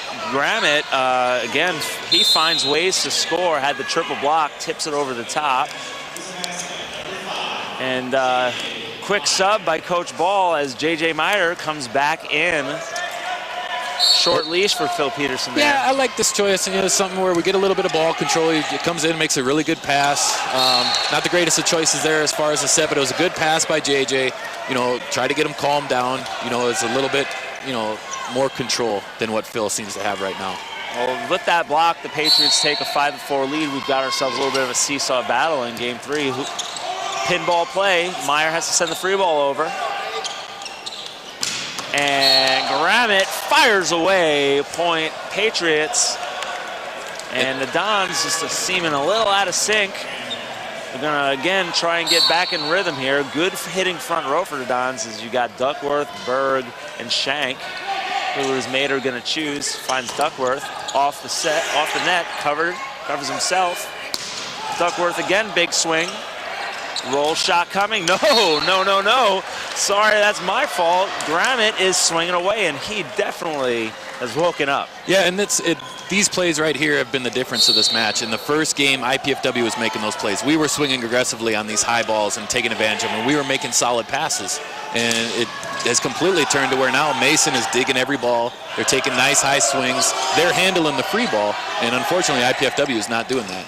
And Nate Berg with the swing in the middle for the Patriots comes up with the dig. Everybody's digging for the Patriots, but out of bounds, and point Mastodons, they'll take that. Absolutely, and we need to start earning these points, and I think this is going to be a good point in this match for us right now, is that we can get a little bit of separation, or we can catch up, we'll get tied up here and make it a match. Are you saying it's going seesaw? Is something that if we can get it into where we're up 1. And the freshman Sibley up and down. Big quick attack for the freshman middle for Patriots.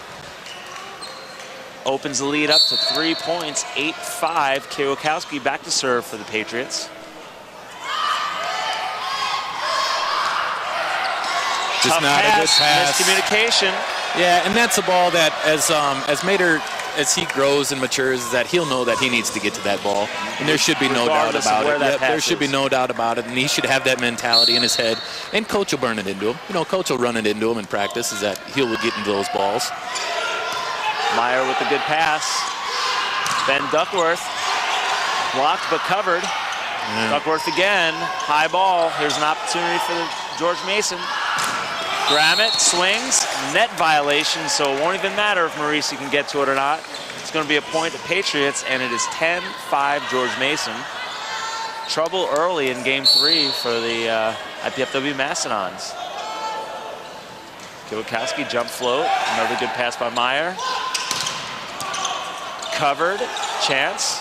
Miscommunication by the Patriots, and they can do it too, and it's starting to shake out. Not all the breaks are going the Patriots' way. Yeah, and that's something that, you know, this is just something that we need to take advantage of, is that if we get these little breaks here to where they'll make an error, it's like, let's put 1 or 2 points on top of that error to really make them pay for it. You know, we're down 4, but if it's something to where we can get within 1 or 2, is that this is going to make a difference when it gets down to 28-27. Kwiatkowski off the block and into the antenna, and the antenna's out of bounds, so that's going to be a point for Mason. Came off of J.J. Meyer's hands and went out of bounds. That's a back row set for Kwiatkowski. We haven't seen them. Interesting. Oh, back row attack. They called him over the 3-meter line there. All right, you're going to have to explain that rule to us, Chris. When the back row attacker is the 3-meter line, which is the line that goes across, it's about 10 feet off the net. If you're in the back row, you need to jump from behind the 3-meter line if you're going to contact the ball above the height of the net. Unfortunately for Mason is that he either his foot was on the line or he was over, and it was a fortunate break for IPFW. And see if they can capitalize on that break. See, Cal Grammett again, he's got at least 3 or 4 kills on those tips. Yeah, it's just smart volleyball plays by Grammett there, and that's something to whereas if our back row can see that coming, they just need to point to it. I think Ollie Cook might have been able to get a hand on that ball, or JJ could have at least made a better effort as far as trying to get into that ball. So Well, after game 1, Grammett had 4 kills. He has upped his total to 11 now, to 16, excuse me. So yeah, he definitely turned it on, and he was definitely the deciding factor in that second set. And it's something where IPFW, we need to find a way to get around it, and we need to be able to at least get a touch and a turn on his shots as far as giving him just free kills. Duckworth off the tape. Sibley has to pick it up. Grabbing out of the back row, off-speed shot. This time the Dons won't be fooled. Ollie Cook rejects him, and Duckworth's going to go back again. Absolutely, Ollie Cook hanging out, dropped the fly swatter on him. It's one of those things where it helps to be, what's Ollie listed at, about 6'7"? It's an advantage. It's definitely an advantage. Duckworth, another good serve, handled nicely by Lucas. Maloney. Triple block, we get a touch and a turn here. Duckworth. And out of bounds, point Mason. But, you know, we're seeing some life. We're seeing some more rallies. And you mentioned earlier, I think way back in game 1, extending the rallies is going to be important for the Dons, too. Absolutely, especially on the home court. You get these guys, you know, the crowd starts to get behind you. They see a good dig. Or if somebody makes a great effort. I like Duckworth's swing on that one. You know, unfortunately, it was out of bounds, but he's making efforts. We get a solid dig. We're taking a big cut, and that's what we need to do to gain momentum. Cook with the big cut, but dug up by the Patriots. Kiwakowski. Cook, dug up, out of the back row, Ben Duckworth, and the kill off the hands, Duckworth, and there you have it. He's firing away, and it's going to be good more than it's going to be bad. Absolutely. Al Skates, legendary coach from UCLA. I played with him in '97. That was his biggest thing, is you need to challenge the block.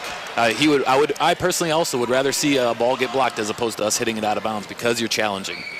Well, the Dons have chipped away. It's just a 2-point game now, and J.J. Meyer just misses by a hair. And makes it a 3-point game. We still have time. It's 13-10. You know, we're making some unforced errors right now, but I like the effort that they're putting into these errors. You know, Duck is taking big swings. J.J.'s going after tough serves. Our passing has picked up a little bit. Shank down the line. Joyner, the setter, handles it. Outside to Maloney, who puts it in between the net and the block. Point Patriots, and you know, for a little guy, he is certainly playing big. He's definitely playing. He's playing really hard. I like how he plays as far as the effort he puts in. He's getting himself to the ball and making good contacts on the ball, as opposed to swinging wildly or not keeping the ball in play.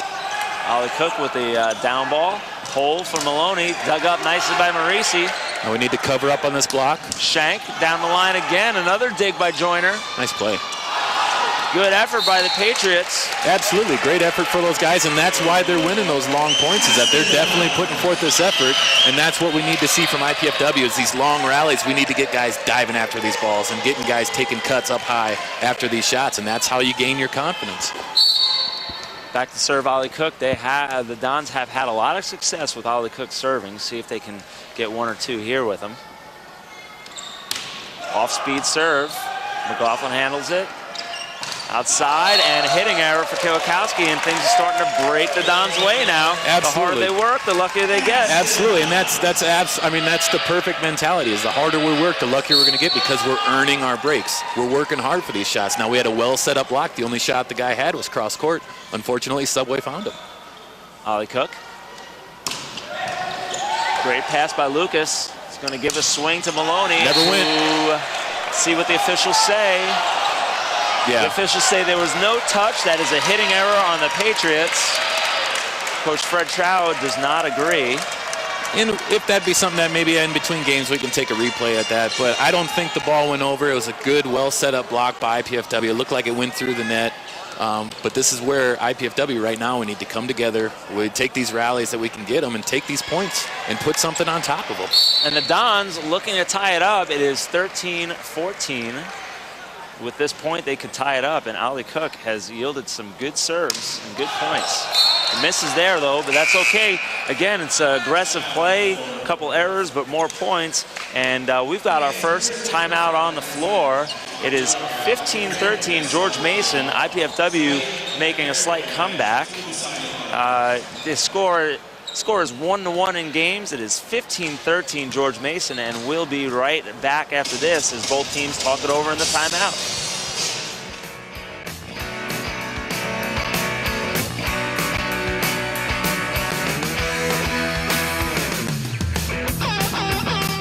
Spring is here, so say goodbye to the cold with an act of kindness that will warm a child's heart. This Easter, consider giving a filled, wrapped Easter basket to a child who is a victim of abuse and neglect. Baskets may be dropped off at the alumni office of any participating college or university partnering with SCAN. Celebrate the changing of the season by changing a child's life.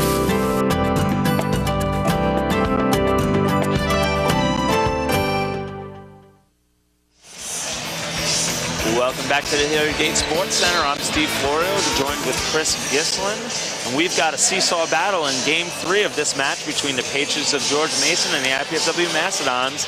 Is 1-1 and 15-13 George Mason. Oh, there's the replay that we had asked for. Great job, guys, able to get us that replay, and it looked like it was blocked by the tape. I didn't see any touches on that one. So it looks like the officials got it right. Of course, Fred Chow needed to argue for his boys. Absolutely. I'd go after that every time, too. And service error out of the timeout. One of the serving sins, as they call them. Never miss a serve out of a timeout, but Luke Maloney does. And it's going to make it a 1-point game again. Dons again threatening to tie it up. They've not had a lead since early in this game. Tying it up would be huge. Nader. Oh, yeah. And just a little long again, missing by inches.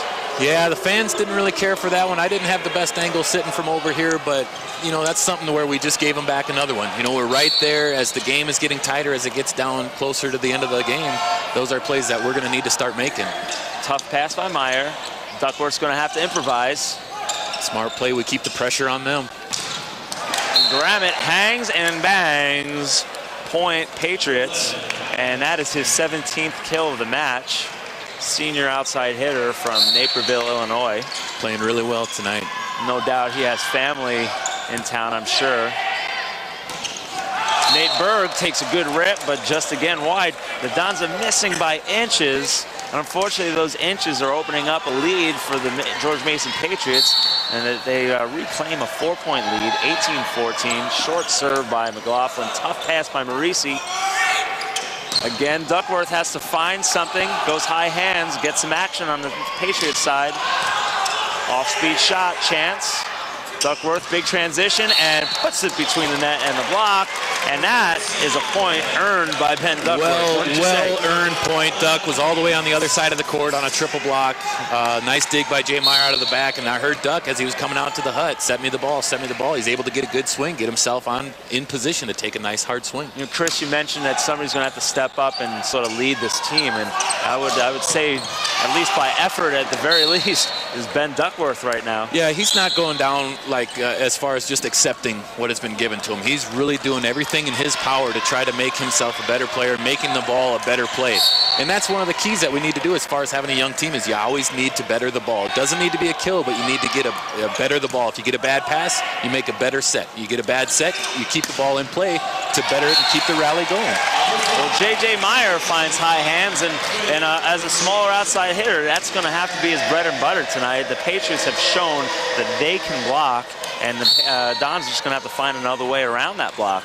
Absolutely, and as far as bettering the ball, if it's not there and we know their block is going to be set up, we need to make sure that we're covering to extend the plays that we're talking about and trying to earn these points.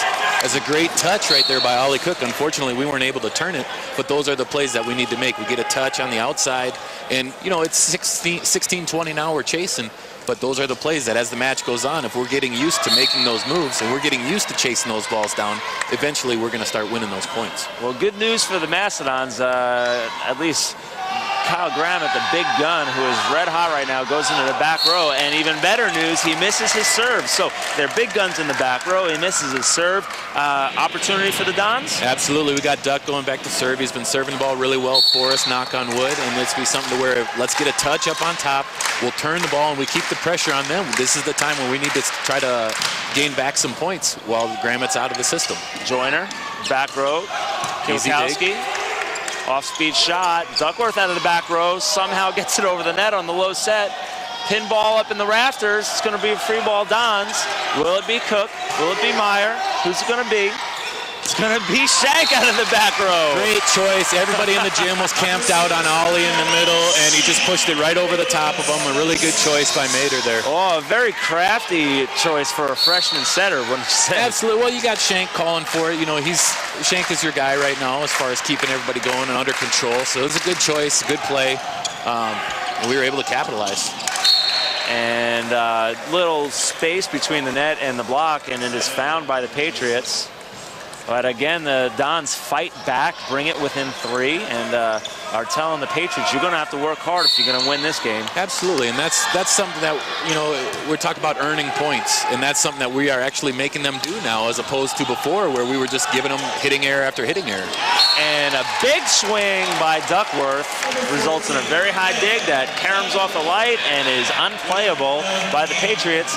21-19, J.J. Meyer back to serve, bringing Darryl Shank into the front row, so a bigger outside hitter for the Dons. And Fred Chow wants to stop this before it gets any closer as he calls a timeout.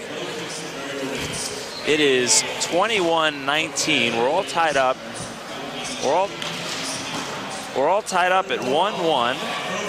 And, you know, if you want to follow the action on the Mastodons, you can get the latest scores on the Mastodon website. The latest scores and stats are available on the World Wide Web at gomastodons.com. Check up on the teams, players, and order tickets at the official Mastodons Athletics website. That is gomastodons.com. Well, we're all tied up 1-1.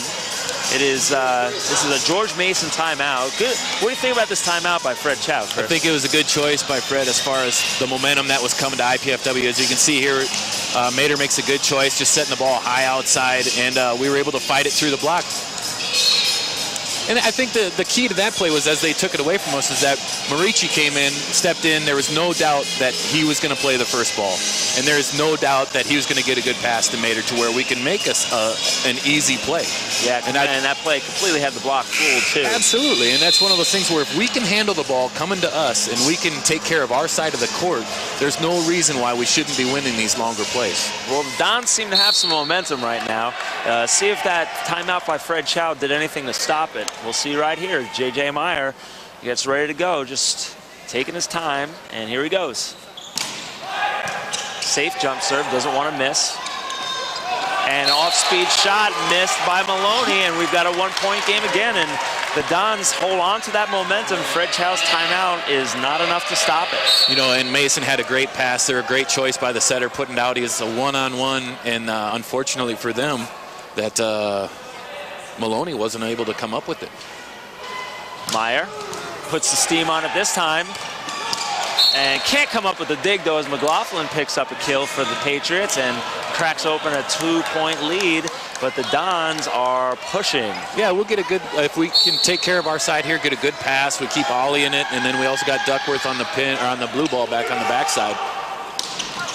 And there's a kill for Cook, something we haven't seen in a while. Big swing.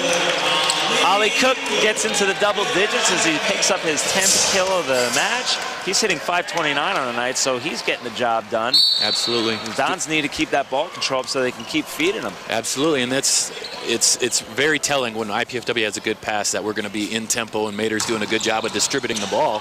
When we're getting these broken plays is when we're having issues. And down official Brian Himmelgarn sees a touch on the Mastodons, and it's going to be the Patriots' ball. The crowd doesn't like it, the Mastodons don't like it, but unfortunately, that's the way it's going to be. Yeah, down refs, normally they're watching the blocker's hands, so they're able to pick up if there's a net or not. And when they're watching the blocker's hands, they can pick up if there was a touch on the block. Well, it's gotten rowdy in here now. The crowd is letting the officials know they don't like it. Kyle Grammett, with that, Kyle Grammett rotates into the front row for the Patriots, and that is trouble for the Dons as he is red hot. Great pass by Marici. Shank with the big swing, high and deep. It's going to be returned. Swing coming. And smart. Kyle Grammett is going to get his 20th kill of the night on an out-of-system set off a triple block. This guy can't do anything wrong right now, Chris. Absolutely. You know, he's challenging the block. He took a peek at the block. He saw there was a triple block. He figured, all right, I'll bring a little bit of off-speed. He knocked it off of Berg's head, I believe, and unfortunately went out of bounds. You know, we're set up. We're right there. It's just Grammett's one better right now. Big serve. And that's going to be a lift call on Dan Mater, setter for IPFW. Really, he didn't really have much of a play on that ball as that ball was passed right at the official. And Coach Ball, again, is going to call timeout, talk to his team. He's grabbing a hold of the setter right now, and he's having a little words with Dan Mater. So it's timeout Mastodons. 25-21, George Mason. Every time the Mastodons bring it a little close, the Patriots sort of pull it away, Chris. Yeah, they're doing a good job as far as that little bit of separation. You know, they bring us in a little bit tighter, and then they get us a little bit of separation. And for Mater's sake, you know, coach is bringing him in. We've had plenty of those conversations, coach and I, back and forth. So hopefully he'll see the positive in it and bring it forward. Well, we'll see. McLaughlin kill for the Patriots. There we see a high swing by Ali Cook. Ali Cook, incidentally, is hitting .529 on the night, as I mentioned before, and he's actually leading the Dons in kills. Very unusual, at least for this year's team, to have a middle hitter leading the Mastodons in kills. Yeah. Typically, it's Darryl Shank or Ben Duckworth who are pin attackers. They hit from the right side and the outside. Yeah, and they normally get those off tempo or those, you know, out of sync plays where they can get a kill on it. Unfortunately for our guys right now, those are the balls that they're hitting out of bounds, or they're hitting it into the net. Whereas if we get a good pass, Ollie's getting a good swing. And yeah, if you're one-on-one in the middle, it's going to be very hard to stop them. Well, you know, I got a question for you, Chris. Last night's match, going 5, going to distance, Darryl Shank and Ben Duckworth playing their hearts out. Do you think that's starting to take effect here? I don't think so. I mean, these guys, 21, 20 years old, somewhere around there, you know, they're not old guys like us anymore, to where these guys will be able to bounce back. You know, as long as they got a good night's rest and, you know, a good serve and pass in today, I think they'll be okay. Well, speaking of bouncing back, Nate Berg comes up with a big, very important kill for the Mastodons. Dan Mater goes to the back row, which means a stronger blocker, and Ben Duckworth is up. All eyes on Grammett. Will they go to him again? And they do, and he tips it. Not this time, says Berg. Grammett's going to swing. Returned again. Another opportunity. Third swing for Grammett. And this time he's successful. High hands, gets the deflection off the block, and 26-22 is the game for the Patriots right now.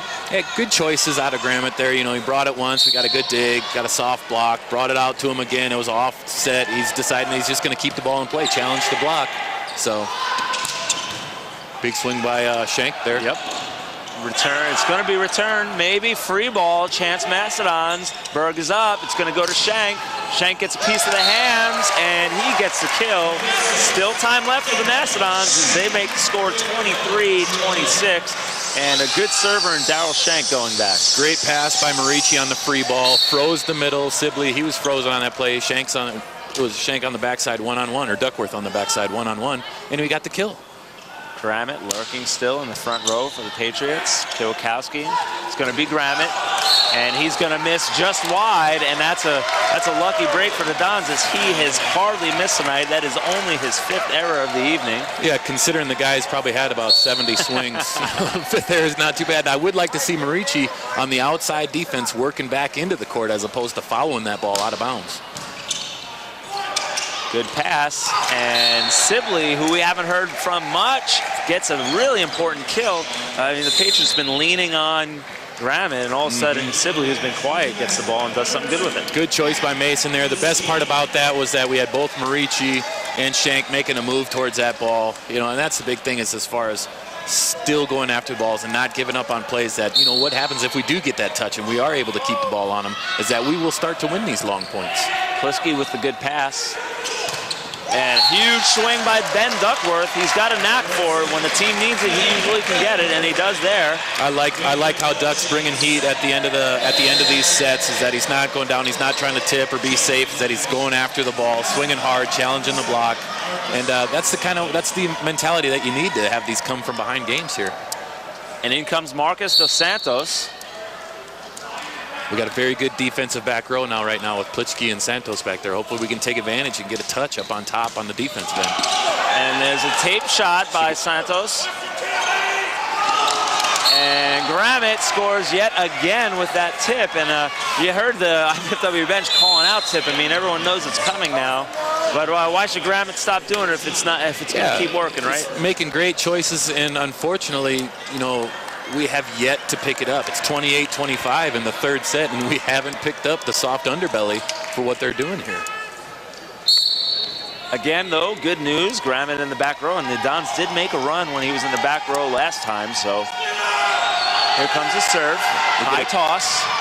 And he misses long. Yeah, get a quick side out, and this is when we need to take advantage. This is actually a good rotation for us. We got Duck on the back. We get a nice controlled serve here. And let's put the pressure on George Mason and see how they do when they're back in the corner. And Sibley is up for the Patriots. Nice serve by Duck. Touch. And Sibley gets the ball. Kill Patriots. Yeah, it's a great choice by the setter again, coming back to Sibley. Back-to-back kills for him. Unfortunately for us, we are getting the touches on the block. We just haven't been able to turn it yet. So we've got a timeout on the floor by Coach Ball as they're facing a game point. Actually, they're facing 3 game points. And he's going to talk it over. He has Coach Ryan Perrott speaking with Dan Mader about what's going to be the choice on this next play. And here we got some replays. Sibley. Yep, nice high set for the kid. I mean, he's listed at 6'9". Yeah, it's a big freshman. It's a big kid. He could be able to take a nice high swing. Good touch by Ollie coming out of the middle to get hands on that ball. But unfortunately for us, we weren't able to make the turn. Well, it's 1-1, and George Mason in control, though, as they've got 3 game points, 29-26. Again, we played at 30, and the Dons have to fend off a few points. The first thing they got to do is get a pass. Yep, if we get a good solid pass, I'm pleased with how they played this set as far as they were absolutely handed that 30-19, and, you know, it was a different team. The guys came in on this 3rd set. They come out with a little bit of fire. Duck is bringing it. You know, Plitsky's out there talking to everybody. Ollie's got back into the offense to where this is something to where if we can build on this, you know, this is a much closer set than I think the score actually shows. Well, we've got Joe Norton, freshman outside hitter in the game for the Patriots. Possible blocking liability, but the Dons don't have to worry about that right now. No, we'll take advantage of that. You got the big freshman middle that just got the kill coming out of a timeout. I'm sure the coach will have plenty to say to him after that. Darryl Shank back in the game for the Dons. Mader blocking on the right, Cook in the middle, Shank in the left. This is where on our in the front row. Excuse me, I'm sorry. This is on our side. We need to worry about this play. We don't need to worry about, oh, we need to get 2 points to get it to deuce. This is where we need to worry about just this play. We make a good serve, and then we got to get a hands on it. Well, you know, J.J. Meyer going for it, misses his serve, and gives game 3 to the George Mason Patriots. They take game 3 30-27. They take the lead in the match 2-1. And the Dons are switching sides and going to have to find some answers. Well, we'll see what the answers are when we come back from this break. Please join us in a few minutes.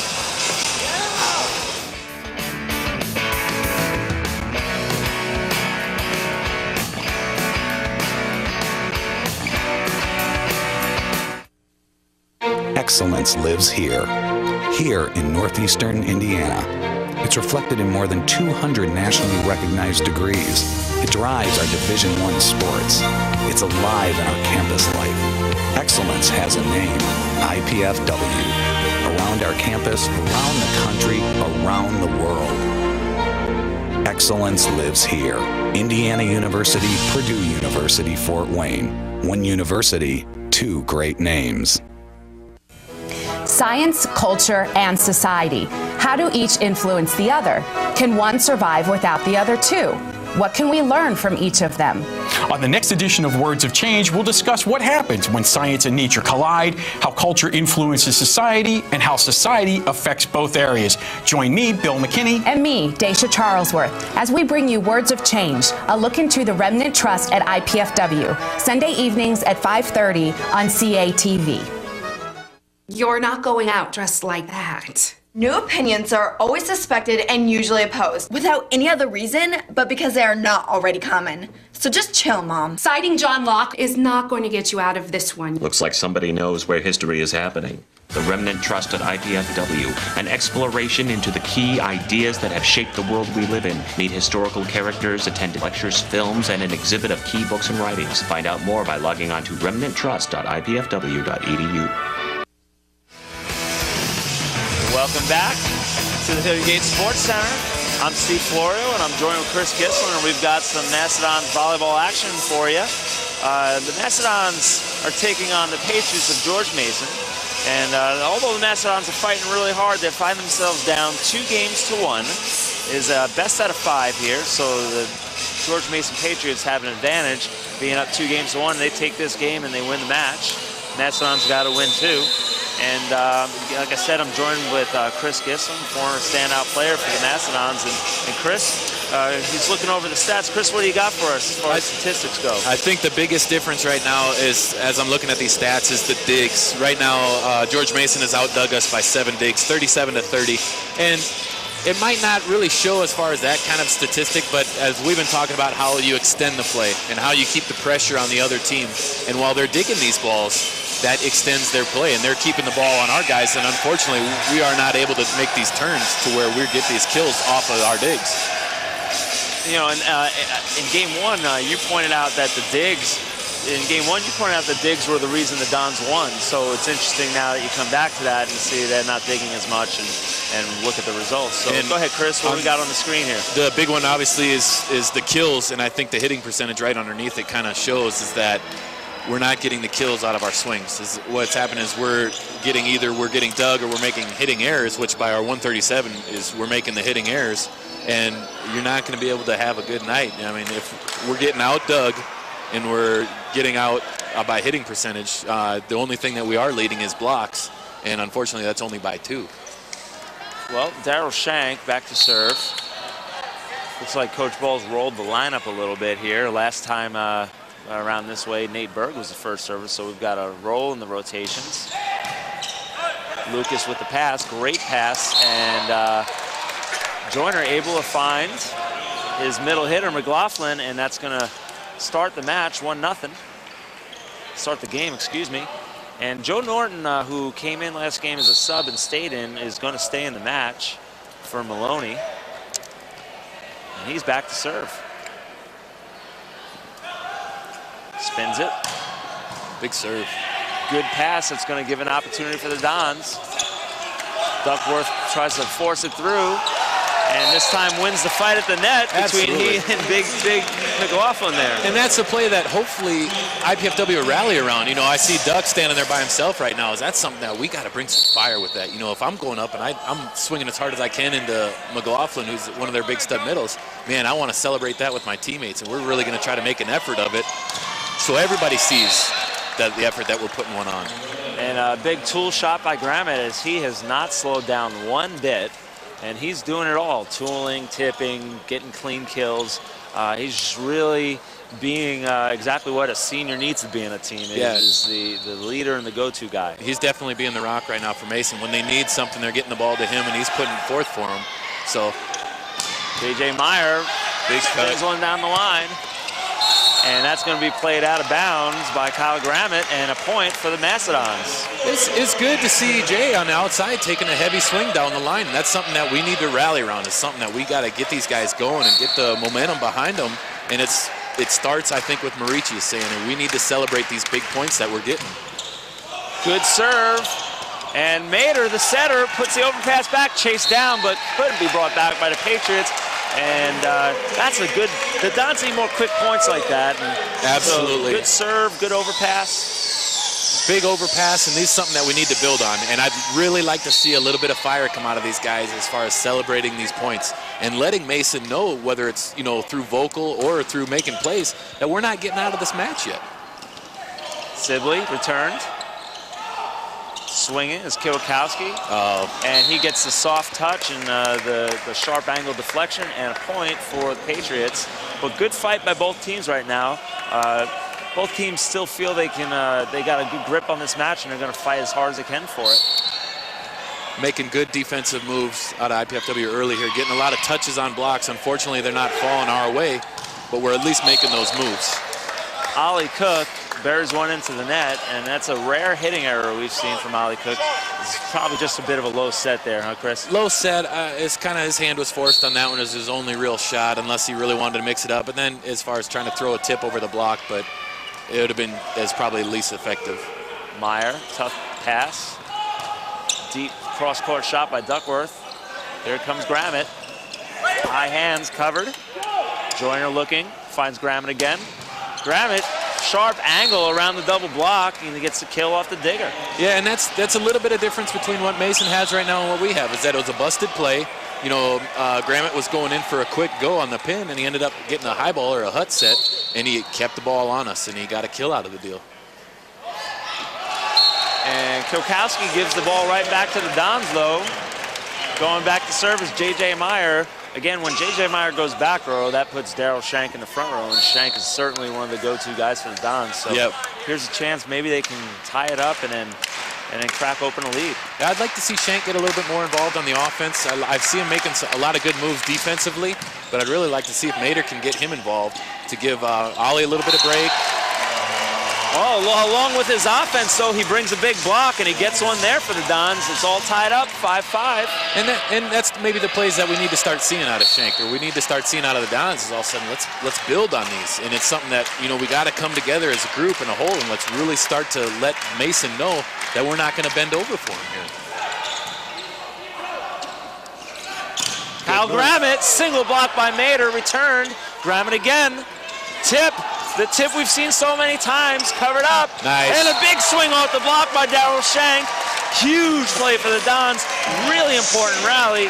When they can start stopping Grammett, they can start really taking a hold of this match. Really good move by Mater on the outside to get a one-on-one block. You know, it was a soft block. Mason was able to turn on it, but it was something to where it kept the play going. You know, Duck made a great dig over the top on Grammett's tip that's worked all night long. We finally got to one, and we end up winning a point from Shank. Grammett again, off the block, dug up, run down by Mater.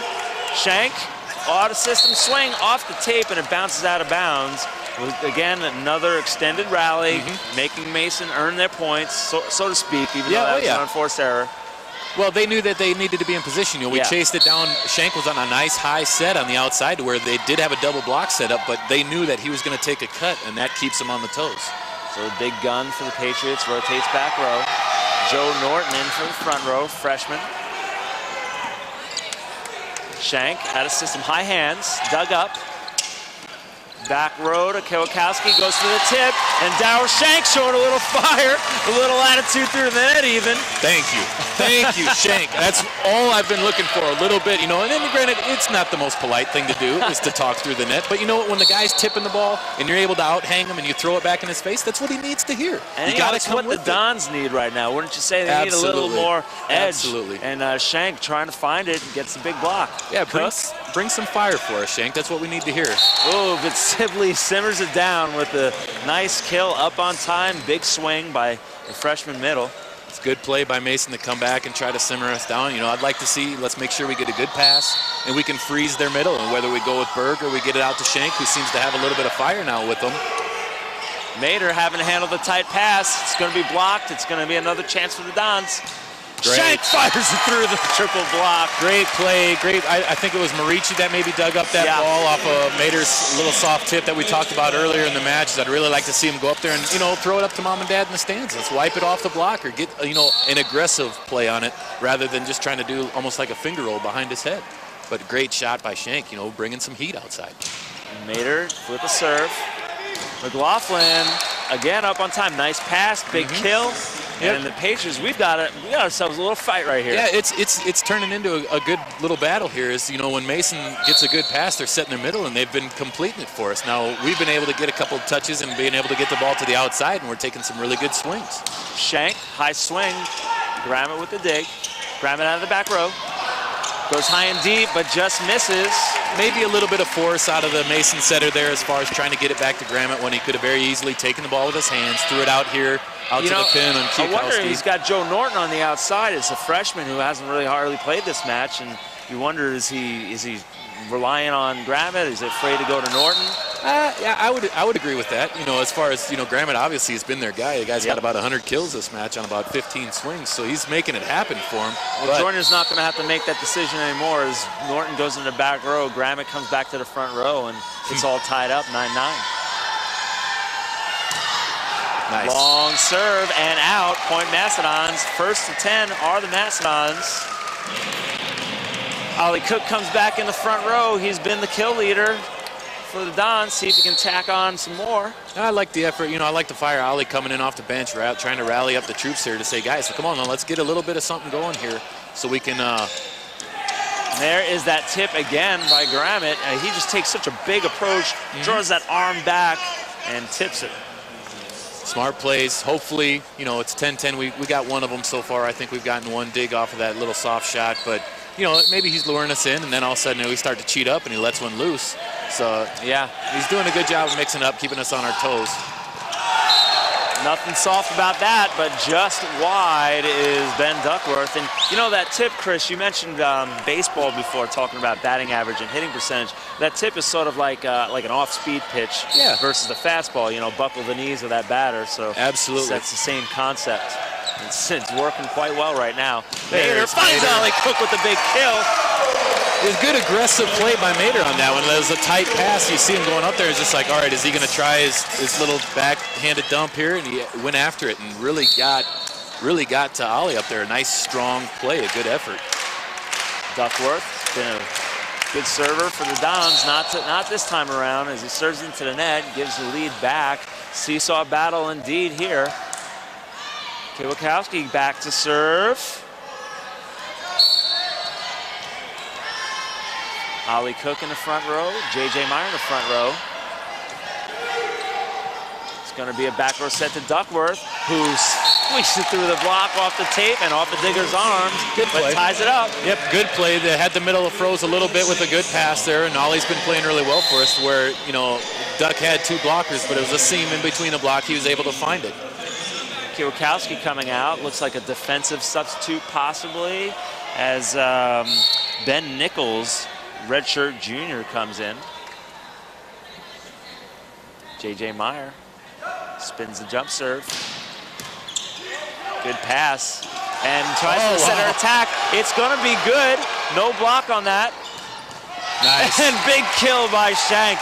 Chris, quickly take us through what just happened there. Yeah, unorthodox type play. Setter went for the dump. He pulled it down into the tape. Fortunately, the 6'9" kid with the 12-foot arms was able to get a hand on it and bring it over to us. You get 3 hits. It doesn't matter how you use them. Doesn't matter how you use them. And fortunately for us, we were able to handle it like the free ball it was, and we weren't surprised by it. Another good serve by Meyer. That's trouble for the Patriots. Nichols out of the back row, and a little dump by Ali Cook. And things are starting to go. Momentum, the crowd's getting back into it. Dons are getting some breaks. Yeah, we're starting to move downhill now. It just seems to be, you know, we're able to take advantage of the plays, you know, the goofy plays that are coming at us. We're able to calm it down. You know, Ollie made a good play with a little flip there, but it's something that we need to take advantage of these plays while we get them.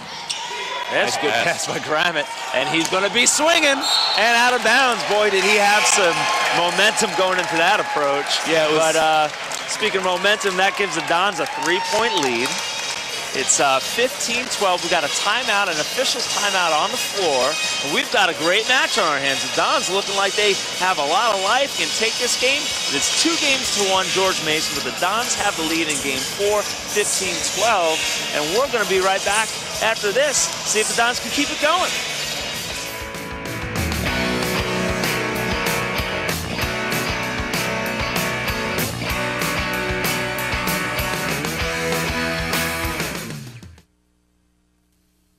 Do you have everything you need? Paper, pencils? We only ask that you do your best. And make you a snack.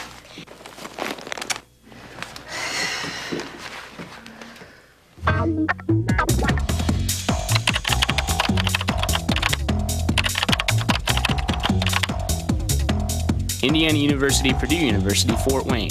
One university, two great names. Welcome back, folks, to the IPFW volleyball match. George Mason Patriots, we got a replay here versus the Mastodons.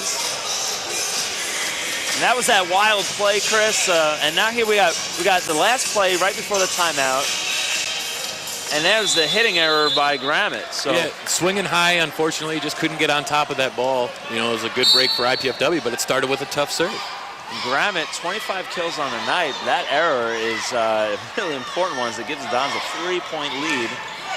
Meyer with another good serve. Tight pass handled nicely by Joyner. Grammett's not going to miss this one, though. Not going to miss that one. You know, it's what we need to do now for IPFW is we need to maintain. We need to play within ourselves and not try to do anything too crazy. I think we should have known better as far as that pass and where that ball was going to go, is that they're going to be going back to the Grammett, who's been killing us all night. But it was a good touch by Duck. I mean, he's right there to get his hands on the ball, so he's not getting clean kills. Meyer off the net with the pass. It's going to be Shank. Shank tries to cut the angle there around the double block and just misses. And that'd be something, that's where we need to keep the ball on him. You know, we need to keep, whether, you know, you challenge the block or you take, you know, maybe it looked like he tried to take something off it and keep the ball on him. Maybe just tried to be a little too cute with it. But settle down, play within ourselves, and we'll be okay here. Grammett, good jump serve. Nader.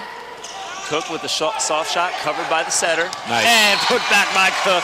Absolutely, I always saw it coming. I mean, the guy, he's 6'9", so he's not the quickest cat out there. It's like everybody, you can see it coming. We were able to get out to him, so it was a good play by us as far as recognizing what was coming. And now Ollie Cook, who just had the big block, is back to serve for the Dons. And as I've said a few times tonight, he has been effective on the serve. And it's so good when you can get a middle to get you points. Absolutely, especially big points is what he's doing here. Nice dig by Duckworth. Shank is going to have to improvise. And that ball passed over the top of the antenna. So quickly explain the rule on the antenna. Antenna, imaginary line, shoots straight up, you know, as far as to the ceiling. So if that ball is outside the antenna or if it goes over the top of it, it's just like hitting the antenna. Unfortunately for us, it's out of bounds. Fortunate play for us, yeah. Free ball for the Patriots. Good touch. Good touch off the block, but can't be handled. Joe Norton with the big kill to tie it up for the Patriots, and they needed that. Sibley back to serve. Just got the tape on his last serve, which caused, you know, that's just an unfortunate break for the Dons. Jeez, Marisi handcuffed by the serve. Shank, high, deep shot. Keeps his team in it. Backdoor attack for Nichols. Nice, Dug up. Shank's going to have to swing here. Off the triple block and down. Patriots take the lead, 17-16. And here we go again. Seesaw. Yeah, and coach is going to call the timeout here and try to, as far as just settle guys down. This is where we need to be. You know, everybody's making good plays. We just need to make sure we're finishing these plays. So Coach Ball calls a timeout, quick timeout. He senses the urgency of the match, and you know, if you want to know why Coach Ball calls timeouts, and you want to know probably anything, you don't know what you're going to hear. No, go ahead, tune into the Arnie Ball Show. Get the inside set on the hard-hitting, high-flying IPFW men's volleyball program each Wednesday and Thursday on College Access Television. Coach Arnie Ball and Coach Mark Franke bring you scores and highlights, talk about the matches, the competition, and introduce you to a player or a guest. It's the Arnie Ball Show, Wednesdays at 6 p.m. and Thursdays at 7:30 p.m. on College Access Television. And there's Nichols. This is the last point. You see Nichols on the back row attack. Shank has to set his feet. You see him, his triple block is just camping on him.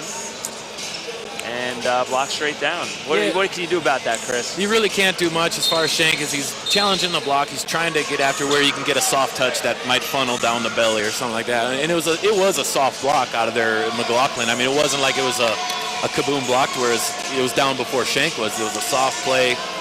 Maybe it was coverable, maybe it wasn't, but that's kind of the plays that are going to start to separate Mason, that they're making these plays. We're not making these plays right now. And there you get Coach Ball and Coach Perrott talking it over. Nader to Shank. Dug up, played out of the net. That is legal. Sibley with the short shot. There we go. Nate Berg comes in with a big swing. Nate Berg is sort of an emotional type of guy too. So, you know, you get him going, absolutely, spark something, and it's all tied up 17-17. Great choice by Mader there, getting Berg in transition, and that's one of the best times to set the middle is in transition because it's a scramble play. You can take your time to get out to the pin. You can't set your feet to get to the middle attacks. And Norton has gotten two really important kills late in this fourth game. It's a really nice swing from Norton there. A nice high swing on a, you know, it looked like we had a solid double block and maybe the triple was coming. It was a really good cut by him. Take advantage of a nice high swing. Good pass. There we go. And Darryl Shank, nice shot, drops that thumb, hits the ball down the line. Great hold by Berg there. You know, Berg is making a lot of noise because he wants that ball. He wants every ball to go to him, and that's something that you need to have out of your middle is the drive. You need to have him wanting to get that ball. Made a good choice, put it back to Shank with the one-on-one. And if a middle hears the other middle really screaming for it, that can hold him a little bit, can't Absolutely. He's starting to pay attention to where he's at because he doesn't want to be left on a solo trip.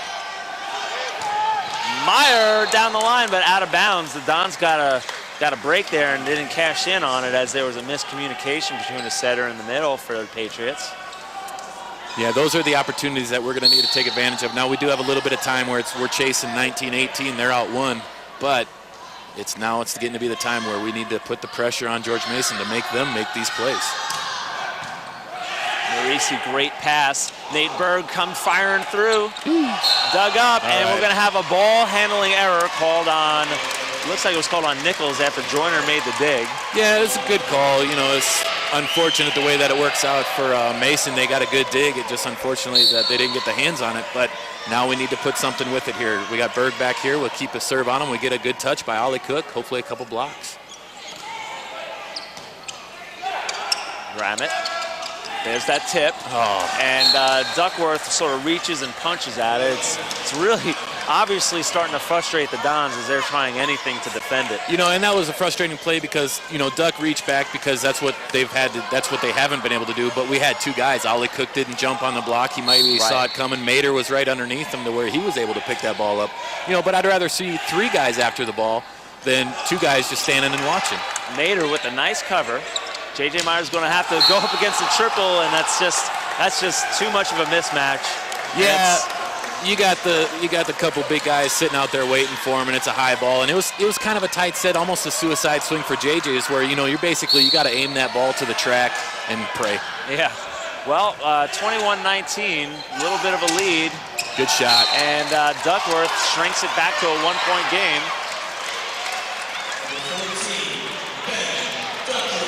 And hopefully we'll be able to see, you know, as far as the maturity level of what Mater has now, as far as, all right, we're in a tight game, you know, and it's getting down to where it's getting to be the end of this set. Let's see what we have available and see who our hot hand has been and who's under control. Ben Duckworth back to serve. Ollie Cook blocking in the front row. J.J. Meyer and Dan Mater. It's a tough blocking rotation for the Dons. They're going to need some help here. And Sibley goes right over the top and gets the kill. That's borderline impossible to stop. You know, you got a big, tall guy like that, and he's hitting the ball high and deep. You know, as far as, you know, as finding spots in the defense, that's a tough shot. It's a good play by the freshman. Nichols, short jump float. Lucy with the good pass, and J.J. Meyer with the swing, almost covered, but not. And they have keyed in on Meyer, have the Patriots. And Coach Ball is going to need to talk to his setter about this one. Going to have to start making some different choices, maybe. Yeah, that one I would have liked to see that ball go to Ollie as a good pass, you know, and JJ's been doing a really good job early. He's bringing that ball down the line. Well, I think they might have figured out that, hey, his first option is the swing line, and we'll accept the cross court. So last two times he's been blocked when he's been trying to get down the line. Well, we might see, I think we're going to see that last play there. We see the block moving over. And JJ, that was a double hitting right into it. Yeah, and it was a good choice by Mater there. I'll take it back because they were both camping on Ollie there. You could see him waiting for it. And it just the block play by the Patriots. Yeah, he made a good move. He's out of position, but he got his hands on the ball, and that's all you can really ask for. And fortunately for them, Mason. Well, of course, you know that the Mastodons play in the MIVA, Midwestern Intercollegiate Volleyball Association, and we've got the standings. So you see Ohio State's got a 6-1 record. Down there in fourth place, the IPFW with 1-3. They're actually going to return to conference action. They have two matches against conference opponent Quincy. They're getting them both out of the way Friday, Saturday next week.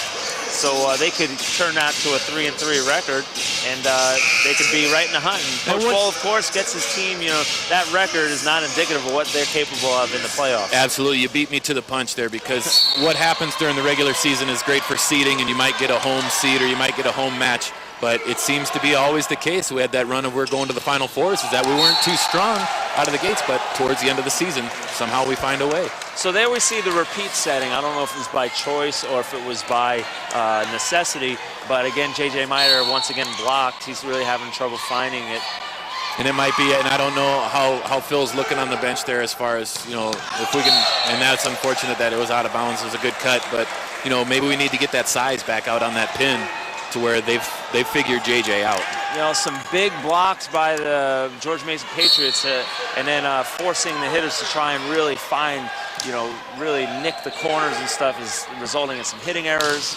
And then another block by the Patriots, and all of a sudden this game is just really unraveled. Yeah, and I don't know if it's the choices. He's making all the right choices. I mean, he's going around the horn right now. He's been to the outside. Yeah. He's been to the middle. He's been to the back. All right, well, let's try Shank out of the pipe. And unfortunately, they're waiting for us. Tough pass isn't going to make it any easier as Shank goes back row. Nichols has to come with a dig. Nichols is going to come out, and he gets the high, deep swing, and they're all falling now for the Patriots as they are just putting on a clinic as far as blocking goes. Yeah, and that's, the serve, it doesn't appear to be that tough from where we're sitting, but it's given us a hard time, and it's definitely disrupting our offense to where we're pretty transparent as far as where it's going.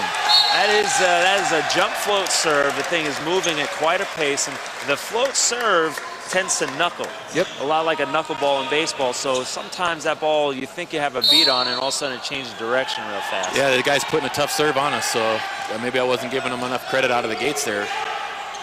Mader tries to save it. All right, Meyer saves it. Here's an opportunity for the Patriots. Norton missed swings. Ollie Cook with the tip, picked up by Lucas. Big rally here. Big block, and the Dons needed that block. They prevented match point, bought themselves a little time. J.J. Meyer going back, so Meyer was having trouble getting it through the block. He doesn't have to worry about that anymore. Darryl Shank comes into the front row. Kyle Grammett lurking on the outside. Joyner is the setter in the front row, and Sibley, who's it going to be? Grammett. And he gets the tool off the triple block, and the Patriots find themselves with a very comfortable 8 match points. It is 29-21 Patriots. They're looking at 8 match points, and the Dons are going to have to dig deep if they're going to want to pull this one out. Yeah, Grammett back to serve. I'm going to assume that he's going to put a pretty heavy hand on this ball as far as the spacing that they have. Might as well go for a big gas serve. Grammett going for it. Does take a big swing on it. Shank. Good shot. And that's the first. Cuts the match points down to 7 with the tool shot down the line. It was a good shot by Shank. It was what was presented to him. You got Sibley, the freshman middle, the big hands out there. It's a big target for a billboard. Might as well take advantage of it and get your kills. Well, here comes Ollie Cook. He's looking at a 7-point deficit and a match point. He goes for it. Good serve. Patriots are out of system. Nichols gets the hands. What a dig by Meyer. Yep, nice dig by Jay there. Shank, high hands, can't be handled, and they cut it down to 6 now. Yeah, and it's right now it's nothing to get excited about. We'll take it 1 point at a time. We'll handle what we can handle on our side, and we just need to make sure that we're not letting the easy balls fall. Jay made a great play out of there on the back row, not letting that ball get down, and that's the effort that we need to put out on every play. Ollie Cook again. Another good serve. He's been very steady. Norton mishits it. I don't know if he even got a hand on that ball, but that set was very not hittable. And another break for the Dons. All of a sudden, it is a 5-point game. And great pass. Little by little, the Dons are chipping away. Yep, great pass by the libero. And it's just the setter mishandled that ball. And fortunate for IPFW, it's 1 more point in our pockets. Still match point for the Patriots, and that's going to do it. A missed serve will give the Patriots the match. You hate to see a game end like that. Yeah, you hate to see a game end on a missed serve like that, but that's something that we needed to serve tough to try to eliminate what their options were. That last serve Ollie put on them, it was an easier serve, and they had all 3 options that just made a bad set. They're not going to win it going easy. Nope. And, the George Mason Patriots take Game 4 and the match 3-1. And we're going to go ahead and look at some statistics and talk about the match a little when we come back. We'll be right back after this.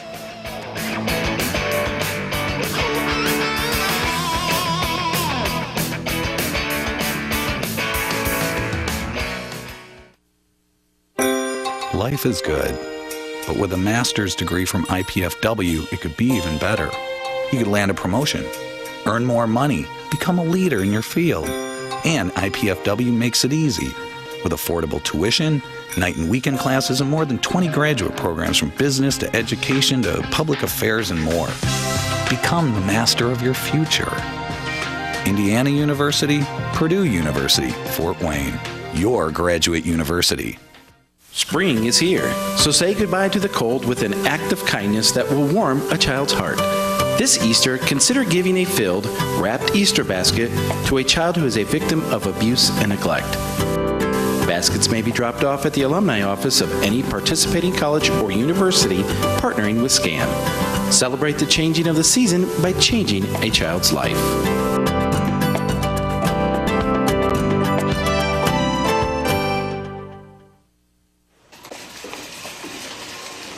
This isn't mine. Men often oppose a thing merely because they've had no agency in planning it, or because it may have been planned by those whom they dislike. Looks like somebody knows where history is happening. The Remnant Trust at IPFW. It's an exploration of the great ideas that have shaped the world we live in. Meet historical characters, attend lectures, films, and an exhibit of more than 50 key books and writings. So, will that be paper or plastic? Log on to remnanttrust.ipfw.edu. Welcome back to the Hilliard Gate Sports Center on the campus of IPFW. We're at the end of a hard-fought match by the IPFW Mastodons against the George Mason Patriots.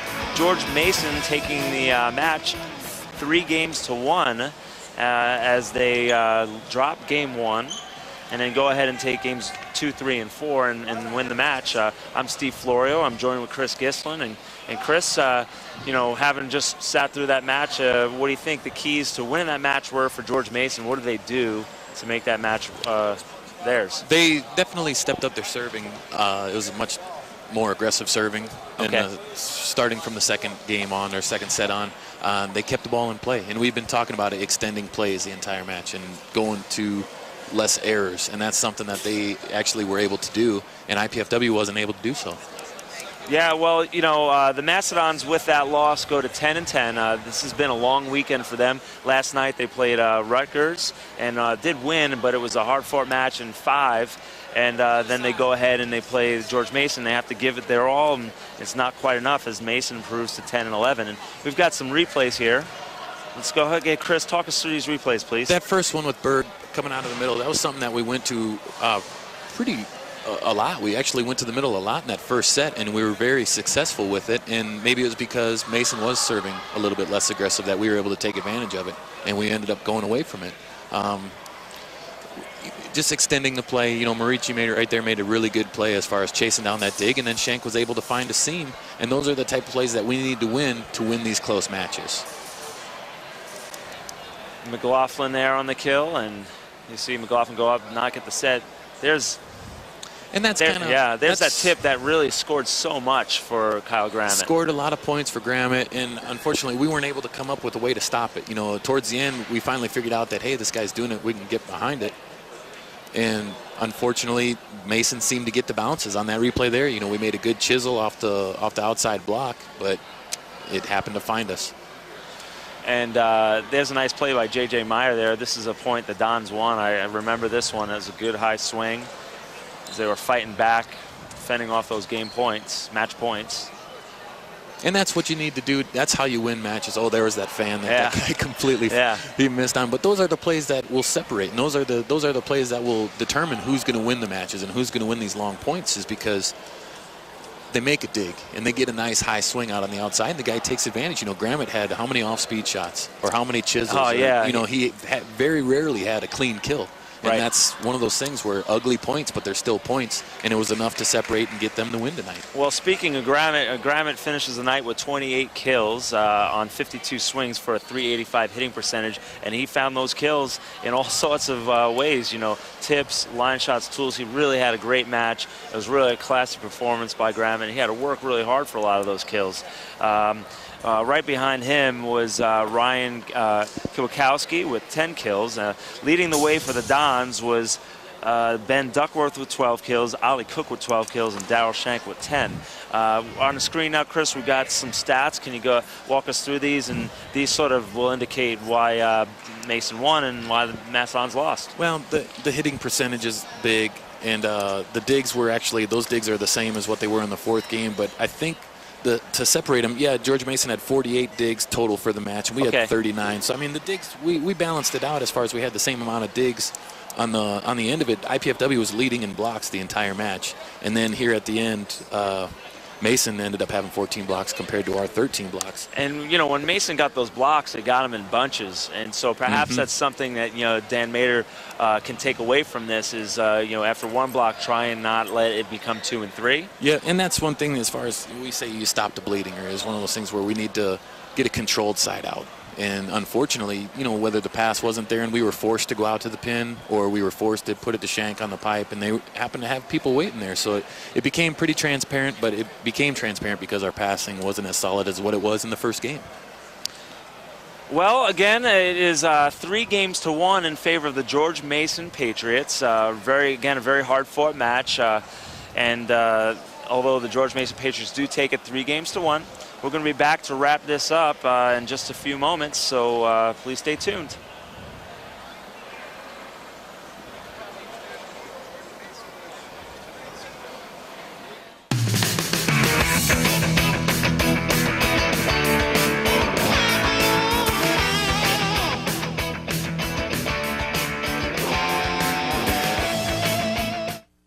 You're not going out dressed like that. New opinions are always suspected and usually opposed, without any other reason but because they are not already common. So just chill, Mom. Citing John Locke is not going to get you out of this one. Looks like somebody knows where history is happening. The Remnant Trust at IPFW, an exploration into the key ideas that have shaped the world we live in. Meet historical characters, attend lectures, films, and an exhibit of key books and writings. Find out more by logging on to remnanttrust.ipfw.edu.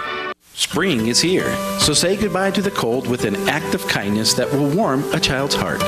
This Easter, consider giving a filled, wrapped Easter basket to a child who is a victim of abuse and neglect.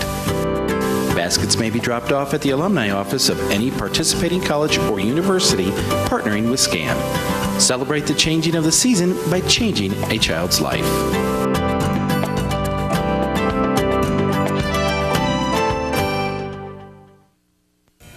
Science, culture, and society. How do each influence the other? Can one survive without the other two? What can we learn from each of them? On the next edition of Words of Change, we'll discuss what happens when science and nature collide, how culture influences society, and how society affects both areas. Join me, Bill McKinney. And me, Daisha Charlesworth, as we bring you Words of Change, a look into the Remnant Trust at IPFW, Sunday evenings at 5:30 on CATV. I've gone away to a college where the class size is small. I've gone away to a college with a beautiful campus. I've gone away to a college that cares about diversity. I've gone away to a college where I get to live in my own apartment instead of living in a dorm room. I've gone away to a college that really isn't that far away at all. I go to IPFW. IPFW. I go to IPFW. To find out more about college life at IPFW, go to our website. Indiana University, Purdue University, Fort Wayne. One university, 2 great names. Welcome back, folks, to the Hillary Gates Sports Center on the campus of IPFW. We've just finished up a hard-fought volleyball match between the IPFW Mastodons and the George Mason Patriots. George Mason taking the match 3 games to 1, dropping game 1, and then winning games 2, 3, and 4. And again, well-played match by both teams. Standout performance by Kyle Gravitt of the George Mason Patriots. I'm Steve Florio. I'm joined with Chris Gislin. And Chris, any final thoughts on this match? Anything to take away from it if you're the Mastodons? I think the positives that we can take away IPFW is that we can play at that level. I mean, we showed that first game that we can compete with what would be a solid squad. You know, Mason, they didn't make very many mistakes, but that first set, man, we were playing on with our pants on fire. We actually played very well. The middles, we ran the ball really well. Mader was making great decisions. And then that second game, it completely went away. And that's got to be the frustrating part for coach, for the players, and maybe it's the age. You know, maybe it's the youth of the squad that we're figuring out, or it's showing itself. But the good news is that it's there. Okay, well, it's there, and we'll see if they can sort of take what they learned from this weekend, what you just said, and put it into action next weekend as the Dons are home again. They'll be facing Quincy on Friday night and Saturday night. That is a conference opponent. As we spoke about earlier, the Dons are 1-3 in conference play, so here's an opportunity to get right back into it and improve to 3-3 if they can take both those. The next match that you're going to be able to watch on TV here with us will be Ball State, yet another home match. It'll be their 5th home match in a row, as a matter of fact.